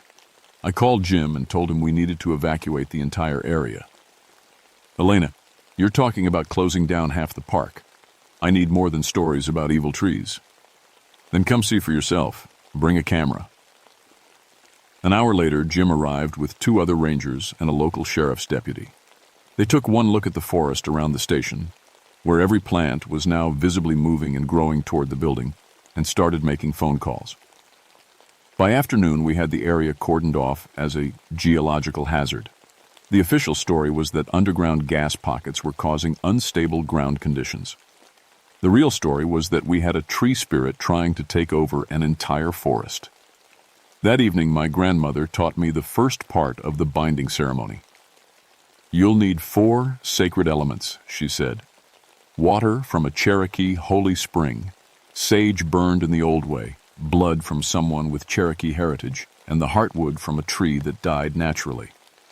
"Where am I going to find all that?" "I brought the verse 3. The heartwood you'll have to cut from the oak itself." I stared at her. "You want me to cut into that tree while it's actively trying to kill me?" "It's the only way to bind it. Properly." "But Elena," she took my hands in hers, "once you start the ceremony, you can't stop. If you fail, the tree spirit will be free to spread as far as it wants. It could take over forests for hundreds of miles. And if I succeed?" Someone has to stay to maintain the binding. The guardian becomes part of the forest, but keeps their human consciousness to watch over it. I thought about the 47 people trapped inside the oak. I thought about the Bradley family, who would have joined them if I hadn't been there. I thought about all the campers and hikers who came through these woods every year, never knowing how close they came to disappearing forever. "I'll do it," I said. We started the ceremony at midnight when the tree spirit's power was strongest. My grandmother had spent the day teaching me Cherokee words I'd never heard before, showing me hand movements that felt both foreign and familiar, like something from a half-remembered dream. The forest was completely hostile now. Every step toward the oak was a battle against roots that tried to trip us, branches that swung at our heads, and vines that shot out to wrap around our throats. The air itself felt thick and wrong, like breathing soup. The voices from inside the tree were screaming now, not crying for help anymore, but screaming in pure terror and pain. The tree spirit was feeding on them more aggressively, trying to gain enough power to break free completely. "It knows what we're doing," my grandmother said. "It's desperate." When we got within 30 feet of the oak, I could see why she was worried. The tree had grown even bigger since morning. Its trunk was now so wide I couldn't see all the way around it, and its branches stretched up into the darkness like arms reaching for the moon. The faces in the bark were moving constantly now, mouths opening and closing, eyes darting back and forth. And there were more faces than before. The tree had been hunting during the day. "How many people are in there now?" I asked. "Too many," my grandmother replied grimly. I started the ceremony by sprinkling blessed water around the base of the tree. Every drop that hit the roots caused them to recoil like I'd thrown acid on them. The tree spirit's rage hit me like a physical force, nearly knocking me over. Next came the sage. As the smoke rose around the oak, the faces in the bark became clearer. I could see their expressions of hope mixing with their terror. They knew we were trying to free them, but they also knew what would happen if we failed. Then I had to cut the heartwood. My grandmother had given me an old Cherokee knife carved from bone and obsidian. It looked like something that belonged in a museum, but it cut through the oak's bark like butter. The tree screamed. Not with human voices this time, but with the voice of the tree spirit itself, a sound like breaking wood and rushing wind and animal rage all mixed together. The sound was so loud it knocked birds out of the sky. As I cut deeper into the heartwood, black sap began pouring out like blood. The sap was warm and thick, and it moved on its own, trying to flow upward instead of down. "That's its life force," my grandmother said. "Cut deeper." I pushed the knife in further, and suddenly the tree went completely silent. Even the voices inside stopped. Then I felt it, the tree spirit's consciousness touching mine. It was old. Older than the Cherokee, older than humans on this continent at all. It had been sleeping in this forest for thousands of years before people arrived, feeding slowly on animal life. When the first humans came, it discovered their life force was much richer, much more satisfying. It didn't understand why what it did was wrong. To the tree spirit, humans were just another kind of anims. It kept them alive inside its wood the same way a spider keeps flies alive in its web, fresh food that lasts longer. But it also showed me what would happen if I completed the binding ceremony. I would become the new guardian, yes, but I wouldn't lose my humanity the way I'd thought. Instead, I'd become something in between, part human, part forest spirit, conscious and aware but connected to every plant in the area. I'd be able to feel the health of the entire ecosystem, to guide its growth and protect it from harm. I'd also be able to communicate with the trapped souls to ease their fear and pain while I worked to free them one by one. It would take years, maybe decades, but I could eventually release all of them. The tree spirit wasn't evil, I realized. It was just very, very old and had never learned a different way to exist. If I became the guardian, I could teach it better ways to feed, ways that didn't require trapping human souls. I looked at my grandmother, and she nodded like she'd seen the same vision. "It's your choice, Elena, but choose quickly." The tree was starting to move again, its roots bursting up all around us. Other trees were leaning in closer, their branches reaching down like fingers. The entire forest was preparing to attack at once. I took a deep breath and cut all the way through to the tree's heart. The world exploded with green light. Power flowed through the Cherokee knife into my hands, up my arms, through my whole body. I felt myself expanding, my consciousness spreading out through root systems and mycorrhizal networks until I was connected to every living plant for miles around. The tree spirit's rage turned to confusion, then to something like curiosity. It had never encountered a human who could match its power before. I spoke to it directly, mind to mind, showing it better ways to live. I showed it how it could feed on sunlight and soil nutrients like other trees, how it could form partnerships with animals instead of trapping them, how it could be part of the forest ecosystem instead of dominating it. The tree spirit listened, and slowly, very slowly, it began to change. The binding ceremony worked, but not the way my grandmother expected.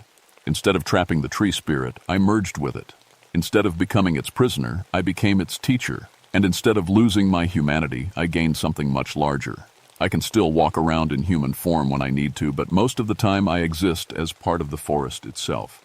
I feel the growth of every seedling, the health of every stream, the migration patterns of every animal. The Cherokee called it becoming a forest guardian, but it's more like becoming the forest's nervous system. The 47 trapped souls were freed over the course of 3 years. I had to teach each one how to let go of their connection to the tree and move on to whatever comes after death. Some were afraid to leave. They'd been trapped for so long they'd forgotten what it felt like to be truly alive. But eventually, all of them chose to go. The last one was David Chen, the hiker whose voice I'd heard first. Before he left, he thanked me. "You gave us peace," he said, "and you gave us hope that someone would remember us." I do remember them. All 47 names are carved into my memory along with their stories, their families, their dreams. They're part of the forest's history now, and part of mine.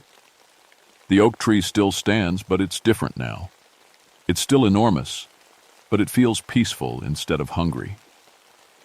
Campers sometimes rest in its shade without ever knowing what it used to be. Children climb on its lower branches while their parents take pictures. The faces in the bark are gone.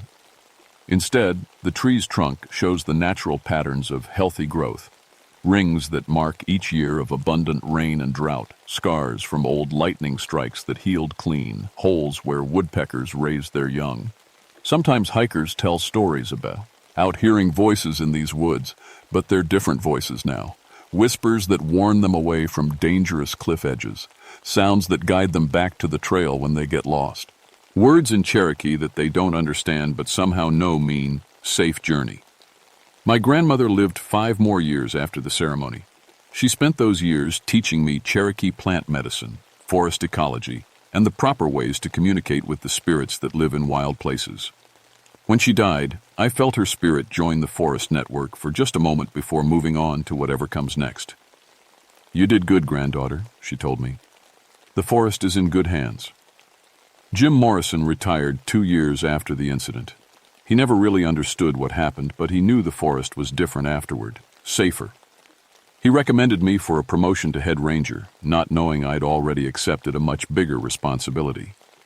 I've been guardian of these woods for over 30 years now.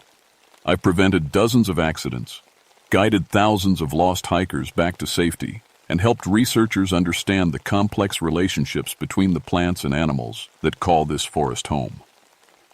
I've also encountered 3 other tree spirits in different parts of the country. 2 of them were like the oak spirit, old and confused and feeding in ways that hurt people. I was able to teach them better methods. The 3rd one was already peaceful, living in harmony with its forest. It taught me new techniques for healing damaged ecosystems. There are more spirits out there, more forests that need guardians, more places where the old powers are waking up as the modern world encroaches on their territory. Sometimes I wonder if I made the right choice. I could have lived a normal human life, had children, grown old in the usual way. Instead, I'm something between human and spirit, tied to this forest for as long as it stands.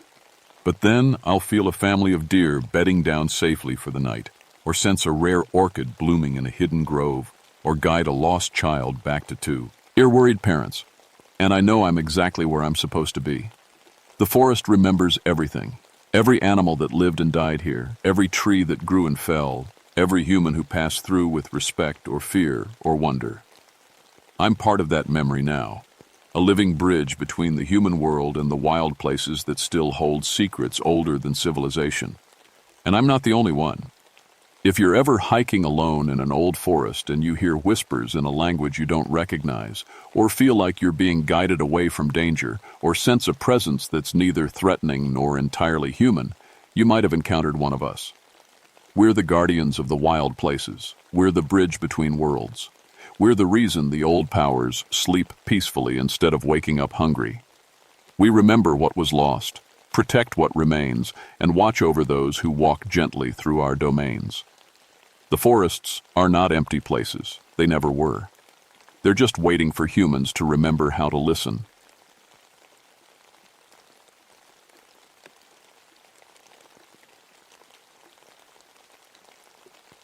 My name is Rebecca Ironwood, and I've been a forest ranger at Daniel Boone National Forest for 6 years now.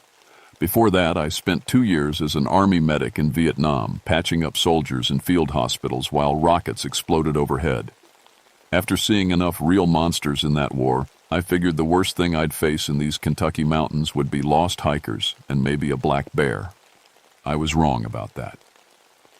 The Red River Gorge section of Daniel Boone is my territory. 200 square miles of limestone cliffs, deep caves, and thick forests that tourists love to explore. Most days, my biggest problem is convincing city folks that flip-flops aren't proper hiking shoes. I've got my ranger station set up in an old cabin near Chimney Top Rock, equipped with radio gear, medical supplies, and enough coffee to keep me going through the long shifts.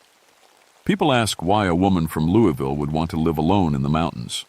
Truth is, after what I saw in Vietnam, soldiers torn apart by shrapnel, kids no older than my little brother bleeding out in my hands, I needed the quiet. The forest doesn't lie to you. Trees don't scream. Animals kill clean and quick for food or territory, not because some politician decided they should. That Tuesday morning in July started like any other. I was restocking my first aid kit when the radio crackled to life. Ranger Station, this is Cave Rescue Team Alpha. We have a situation at Devil's Canyon Cave. Multiple casualties. Request immediate medical assistance. I grabbed my gear and drove the 20 minutes to Devil's Canyon, a cave system popular with experienced spelunkers. The rescue team's trucks were parked at the entrance, but something felt wrong. The silence was too complete. No voices calling updates, no equipment running. "Hello, cave rescue?" I called out as I approached the cave mouth. That's when I smelled it. Sweeta and rotten, like meat left in the sun. In Vietnam, we called it the smell of death. But this was different. Stronger, hungrier, if that makes sense. I found the first body 20 feet inside the cave. Tom Morrison, the rescue team leader, was sprawled against the limestone wall. His uniform was shredded and his chest cavity was empty. Not cut open by a blade, but torn apart by something with claws and teeth. Bite marks covered his arms and legs, and the strange thing was the wounds looked fresh, like he'd been eaten while still alive and fighting. My medic training kicked in. Check for survivors first, investigate later. But as I moved deeper into the cave system, following the rescue team's rope line, I found piece after piece of the 6-man team. Jerry Walsh was missing everything below the waist. Mike Chen looked like something had tried to swallow him feet first and given up halfway. In the deepest chamber, I found a waterproof journal still clutched in Dave Santos's dead hand. His final entry was dated that morning. "Something down here with us. Not an animal. It got Jenkins first. We could hear him screaming while it was eating him. Still alive. Still screaming. The sound it makes when it chews. God help us. It's coming back." I've seen battlefield medicine. I know what bullets and shrapnel do to human bodies. But this was different. The bite marks were too big, too deep. The tears in the flesh suggested something with claws longer than any bear, and the way the bones were cracked and sucked clean. Whatever did this had been feeding methodically, keeping its victims alive as long as possible. Standing in that cave, holding Dave's journal, I felt something I hadn't experienced since Vietnam, the absolute certainty that I was being watched by something that wanted to kill me. The hair on my neck stood up, and every instinct I'd developed in 2 years of war was screaming at me to run. I backed out of that cave system as fast as I could move without turning my back on the darkness. Even in broad daylight, loading the first bodies into my truck, I couldn't shake the feeling that something was still down there, waiting. The next morning, I radioed the county sheriff to report the cave incident. Sheriff Tom Bradley had worked these mountains for 15 years and seen everything from meth lab explosions to tourist deaths. But when he arrived at the cave with his deputy, even he went quiet. "Rebecca, I've never seen anything like this," he said, examining Tom Morrison's remains. "What kind of animal could do this?" "No animal I know," I told him. "The bite radius is too large for a bear, and the feeding pattern is wrong. Bears don't eat people alive." We spent 3 hours documenting the scene and recovering bodies. The whole time I kept checking the cave mouth, expecting to see movement in the darkness. The feeling of being watched never left me. That evening I was updating my incident report when the radio call came in. "Ranger Station, this is the campground host at Pine Ridge. We've got a problem at campsite 47, family of 6. They're missing." Pine Ridge was only 8 miles from Devil's Canyon Cave. I drove there with a growing sense of dread that proved justified. The Henderson family from Indiana had set up camp 2 days ago. Parents, 2 teenage sons, twin daughters about 10 years old. Their campsite looked like a tornado had hit it. The tent was shredded, camping chairs scattered in the trees, cooler contents spread across 50 yards of forest floor. But there was no blood. "Tracks head northeast," Deputy Marshall said, pointing to disturbed undergrowth. "Whatever took them was big and moving fast." We followed the trail for 2 miles before we found the first body. Mrs. Henderson was hanging upside down from an oak tree 15 feet off the ground. Her clothing was torn away, and her torso showed the same methodical bite marks I'd seen in the cave. But she wasn't dead when we found her. "Help," she whispered through torn lips. "Still hungry." She died while I was cutting her down. Mr. Henderson was nearby, propped against a tree trunk, missing both legs from the knees down. Fresh blood still dripped from the wounds. He'd been alive until very recently. "Where are your children?" I asked, checking his pulse. His eyes rolled back, showing only whites. "The hunger," he mumbled. "So hungry. Wanted to eat Sarah's fingers. They looked so—" He was gone before he could finish. We found the 2 boys that night, but they weren't in any condition to tell us what happened. Both were catatonic, staring at nothing, covered in bite marks that were still bleeding. The strange thing was, they had human bite marks on their arms and shoulders, small ones like a child's teeth. The 10-year-old girls were nowhere to be found. "We need to call in the state police," Sheriff Bradley said as we loaded the boys into the ambulance. "Maybe the FBI. This isn't normal." I agreed, but part of me already knew this wasn't something law enforcement could handle. The cave rescue team had been experienced outdoorsmen with radios and equipment. The Henderson family had been camping in a designated area, following all safety protocols. Whatever was hunting in these mountains wasn't limited by normal predator behavior. That night I stayed awake in my ranger station, radio on, checking and rechecking my doors and windows. Around 2 a.m., I heard something moving outside.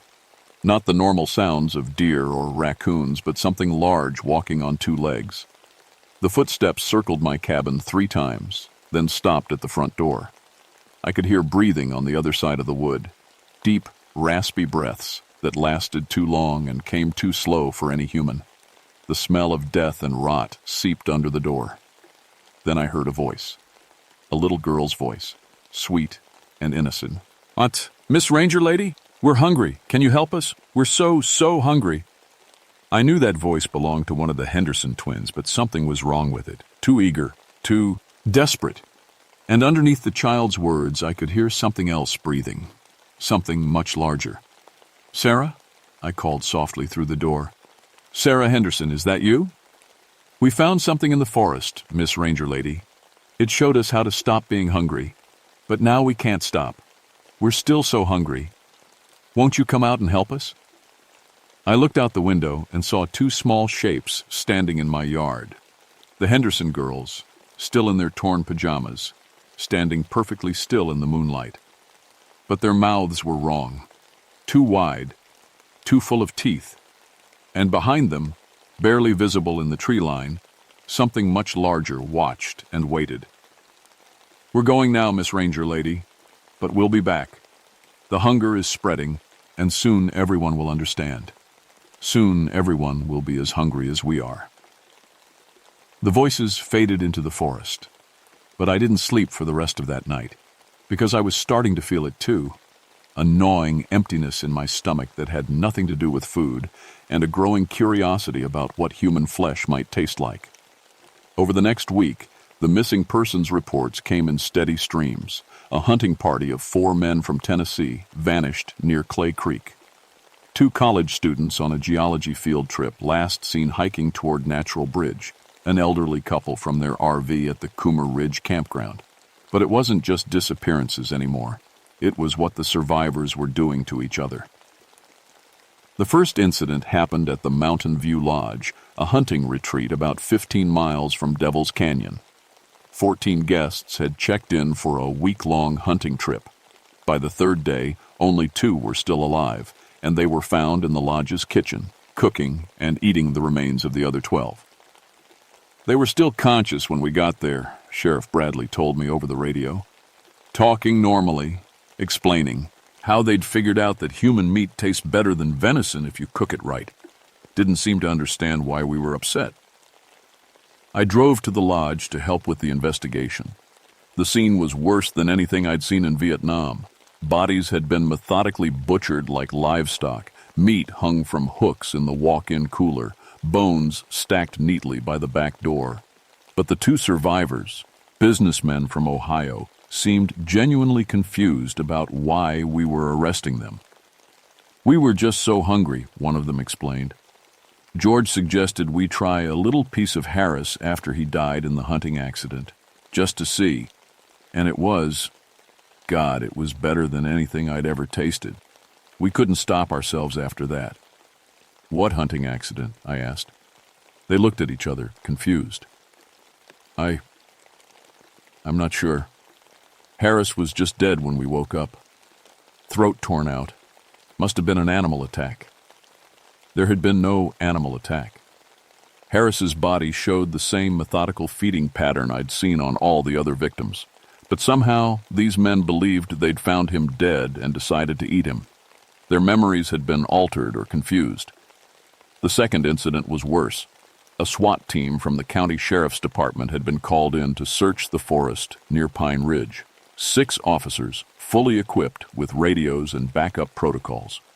We found them 3 days later in a clearing, arranged in a perfect circle, each man frozen solid despite the 90-degree temperature.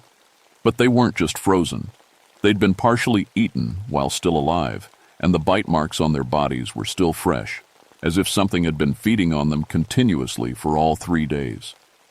Ice crystals covered their wounds, and their breath was still visible in the summer heat. What could freeze 6 armed men in July? Deputy Marshal asked, staring at the scene. I knelt beside Sergeant Hayes, the team leader. His eyes were open and aware following my movement, but his body was rigid with cold. Frost covered his uniform, and when I touched his skin, it was like touching ice. Sergeant, can you hear me? His lips barely moved, but I could make out words. Still, hungry, so, cold, can't, stop, eating. All 6 officers were still alive somehow, frozen, partially consumed, but still conscious, still hungry. That night I made the mistake of researching similar incidents. What I found in the old records made my blood run cold. Every 30 to 40 years, going back to 1889, the same pattern emerged in Daniel Boone National Forest. Mass disappearances, cannibalistic incidents, reports of something large moving through the forest. The reports always mentioned the same details. Victims found partially eaten but still alive, survivors with no memory of how the feeding started, and an overwhelming hunger that seemed to spread from person to person. The last major incident was in 1943 during World War II. An entire company of soldiers on training exercises had been found in various states of consumption throughout a 20-square-mile area. The military had classified the incident and blamed it on environmental factors and equipment failure. But buried in one classified report, I found a description that matched exactly what I'd been seeing. Victims displayed unnatural hunger behaviors and continued feeding on human flesh even when restrained. Post-mortem examination revealed victims had been alive and conscious throughout consumption process. Bite marks consistent with unknown large predator, possibly prehistoric in origin. The report was signed by Captain James Ironwood, my grandfather. That's when I realized this thing had been hunting my family for generations. The next morning, I found the Henderson girls' bodies hanging from my radio tower, 50 feet in the air. They'd been dead for days, but their voices were still coming from my radio, calling to other children in the area. "Come play with us. We found something wonderful. Something that makes the hunger go away forever." I shot the radio to pieces, but by then it was too late. Children from 3 different campgrounds had already started walking toward my station, their eyes blank, their mouths too wide, following the voices of the dead girls. And behind them all, getting closer every day, I could feel it watching me. The thing that had killed my grandfather's soldiers, that had been feeding in these mountains for over a century, that had somehow marked my family as special prey. The hunger was spreading faster now, and I was running out of time to stop it. But first, I had to figure out what it was, and why it had chosen me. The answer came from the most unlikely source. Mrs. Whitetail, an 89-year-old Cherokee woman who ran the trading post near Natural Bridge. When I showed up at her store, desperate for any information about the attacks, she took one look at me and nodded like she'd been expecting me. "You're James Ironwood's granddaughter," she said. "You have his eyes, and his curse." She led me to the back room of her store where old hunting rifles hung next to dream catchers and medicine bundles. On the wall was a photograph from 1943, soldiers in training uniforms, including a young man who looked exactly like my father. "Your grandfather came to me before the military sent him into those mountains," Mrs. Whitetail said. "He knew what was hunting out there. The Cherokee have stories about it going back 400 years. We called it Wendigo, the hunger that walks." She pulled out a leather-bound journal filled with drawings and Cherokee writing. The sketches showed a creature 15 feet tall, impossibly thin, with yellowed fangs and ice-blue eyes. In every drawing, it was feeding on living humans. "The Wendigo sleeps for decades, then wakes when the hunger becomes too strong. It spreads its curse to everything around, and making people eat each other until the whole forest runs red. But it always chooses one family to hunt personally, yours." According to Mrs. Whitetail's ancestors, the creature had supernatural abilities beyond just size and strength. Its breath could freeze victims solid while keeping them alive and conscious. It could project its voice through the dead, making them call to the living. And worst of all, it could make humans crave human flesh through some kind of scent or chemical it produced. "But it can be killed?" I asked. "Burned completely, every piece. But it regenerates from any part left behind, and it's smart enough to spread pieces of itself around when it senses danger." She closed the journal and looked at me seriously. "Your grandfather tried to kill it with explosives, thought he succeeded, but he only scattered it, made it take longer to reform." "How long?" 35 years. It's been gathering itself back together all this time, and now it's whole again, and very, very hungry." That evening, the attacks reached their climax. The annual Red River Gorge Music Festival was scheduled for the weekend, with over 400 people camping in the forest. I tried to get it canceled, but nobody believed my reports about a supernatural creature. The festival went ahead as planned. I was monitoring the radio from my station when the screaming started. "Ranger Station, this is festival security. We have multiple casualties at the main stage. People are... Jesus Christ, they're eating each other. Send every ambulance you've got." I drove to the festival grounds as fast as my truck could handle the mountain roads. What I found there will haunt me until the day I die. 400 people had turned into a feeding frenzy. Parents were consuming their own children while the kids screamed and fought. Teenagers were tearing chunks of flesh from their friends' arms and legs, chewing and swallowing while their victims begged them to stop. And through it all, people were still conscious, still aware of what they were doing, but unable to control themselves. At the center of the chaos stood the Wendigo.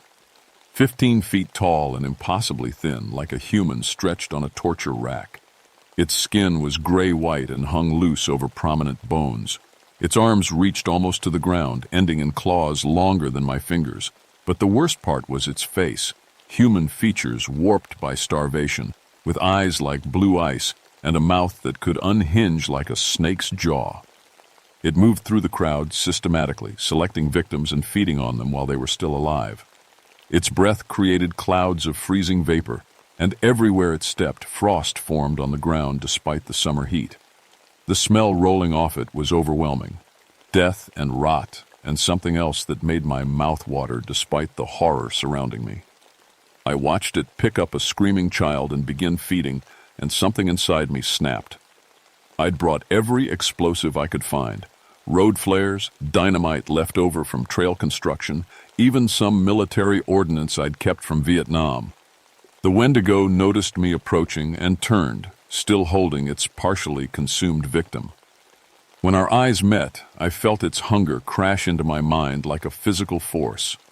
Suddenly, I understood why people were eating each other. The Wendigo wasn't just a predator. It was a living hunger that infected everything around it. It fed on human flesh, but it fed on the act of humans eating humans even more. Each person it drove to cannibalism made it stronger. And it had been hunting my family for generations because we were the only ones who could resist its hunger long enough to fight back. "You killed my grandfather!" I shouted, lighting the first flare. The creature dropped its victim and smiled, showing rows of yellow fangs. When it spoke, its voice was like wind through a graveyard. James Ironwood tasted of courage and desperation. You will taste even better. Meh. It charged me with impossible speed, but I was ready. I dove aside and threw the lit flare directly into its mouth. The creature's scream shattered windows in the nearby buildings, and freezing vapor poured from its throat, but it didn't go down. Instead, it started regenerating. The burned tissue in its mouth grew back in seconds, and it turned toward me with those ice-blue eyes full of ancient hunger. I had one chance. The old coal mine shaft, half a mile away, where they'd been storing dynamite for the new visitor center construction. If I could lure it there, I might be able to bring down enough rock to bury it completely. "Come on, you bastard!" I yelled, running toward the mine. "Let's finish what my grandfather started." The Wendigo followed me through the forest, moving faster than anything that size should be able to move. I could feel its hunger pressing against my mind, making me stumble as I fought the urge to stop running and let it feed on me. By the time I reached the mine shaft, I was barely staying ahead of it. The dynamite was stored in the main tunnel, about 200 yards down. I'd helped set those charges myself during the construction project, so I knew exactly how much explosive was down there. Enough to bring down half the mountain. I made it to the charges just as the Wendigo entered the mine behind me. In the confined space, it looked even larger, its claws scraping the tunnel walls as it approached. Ice was already forming on the walls from its breath, and the smell of decay was overwhelming. "You cannot escape the hunger, little Ironwood," it said, its voice echoing off the stone walls. "Your grandfather learned this. Your father learned this. Now you will learn." That's when I understood. It hadn't just killed my grandfather. It had been hunting my family for generations, feeding on us one by one, savoring our particular flavor of courage and stubbornness. We weren't just prey to it. We were its favorite meal. "Yeah, well, I learned a few things in Vietnam that my grandfather never knew," I said, setting the timer on the detonator. The Wendigo lunged forward, but I was already moving. I'd set the timer for 30 seconds. Enough time to get clear if I ran, but not enough time for the creature to escape, even with its supernatural speed. I made it 20 yards before the explosion. The sound was like the end of the world. The entire mountain shook, and I was thrown forward by the blast wave, landing hard enough to crack ribs. But behind me, I could hear something much more important than my own pain. I could hear the Wendigo screaming as thousands of tons of rock came down on top of it. When the dust settled, the mine entrance was completely sealed. No gap large enough for a mouse, let alone a 15-foot monster. But more importantly, I could feel the change in the air immediately. The unnatural hunger that had been pressing against my mind was gone. The smell of death and rot was fading. At the festival grounds, people were waking up from their cannibalistic trance, horrified by what they'd done but no longer compelled to continue. The 127 people who died couldn't be brought back, but the 89 who were still missing were found alive in various caves throughout the forest, traumatized but alive. The official report blamed the incidents on contaminated water supplies causing mass hallucinations and aggressive behavior. The CDC backed up this story, and the affected area was permanently closed to the public due to geological instability from the mine collapse. But I know the truth, and more importantly, I know it's not over. 3 months after the mine collapse, I was transferred to Yellowstone National Park. The Forest Service said it was a promotion, but I think someone higher up wanted me as far away from Kentucky as possible. I didn't argue. I'd seen enough of what lurked in those mountains, but sometimes, late at night in my new ranger station, I get radio calls from the closed Danny, El Boone Forest. Children's voices asking me to come back and play. Voices I recognize from the festival, from families I couldn't save. And sometimes, when the wind is just right, I catch a smell that makes my mouth water in ways it shouldn't. A smell of meat and hunger and something ancient that's been feeding in the dark places of the world for longer than humans have had names for their fears. The mine collapse killed the Wendigo, I'm certain of that. But hunger like that doesn't just disappear. It spreads, it finds new places to take root. And somewhere out there, in another forest, on another mountain, something is waking up with an appetite that can never be satisfied. I still check the missing persons reports from Kentucky every week. So far, nothing that matches the old pattern. But the Cherokee have stories about more than just one Wendigo, and Mrs. Whitetail's final words to me keep echoing in my head. You ended this cycle, Rebecca Ironwood. But the hunger is older than these mountains, and it's always looking for new hunting grounds. My name is Rebecca Ironwood, and I survived something that has been feeding on my family for generations. But I learned something important in those dark Kentucky mountains. Some hungers are too ancient and too powerful to ever really die. They just go to sleep and wait for the right time to wake up again. And they're always, always hungry.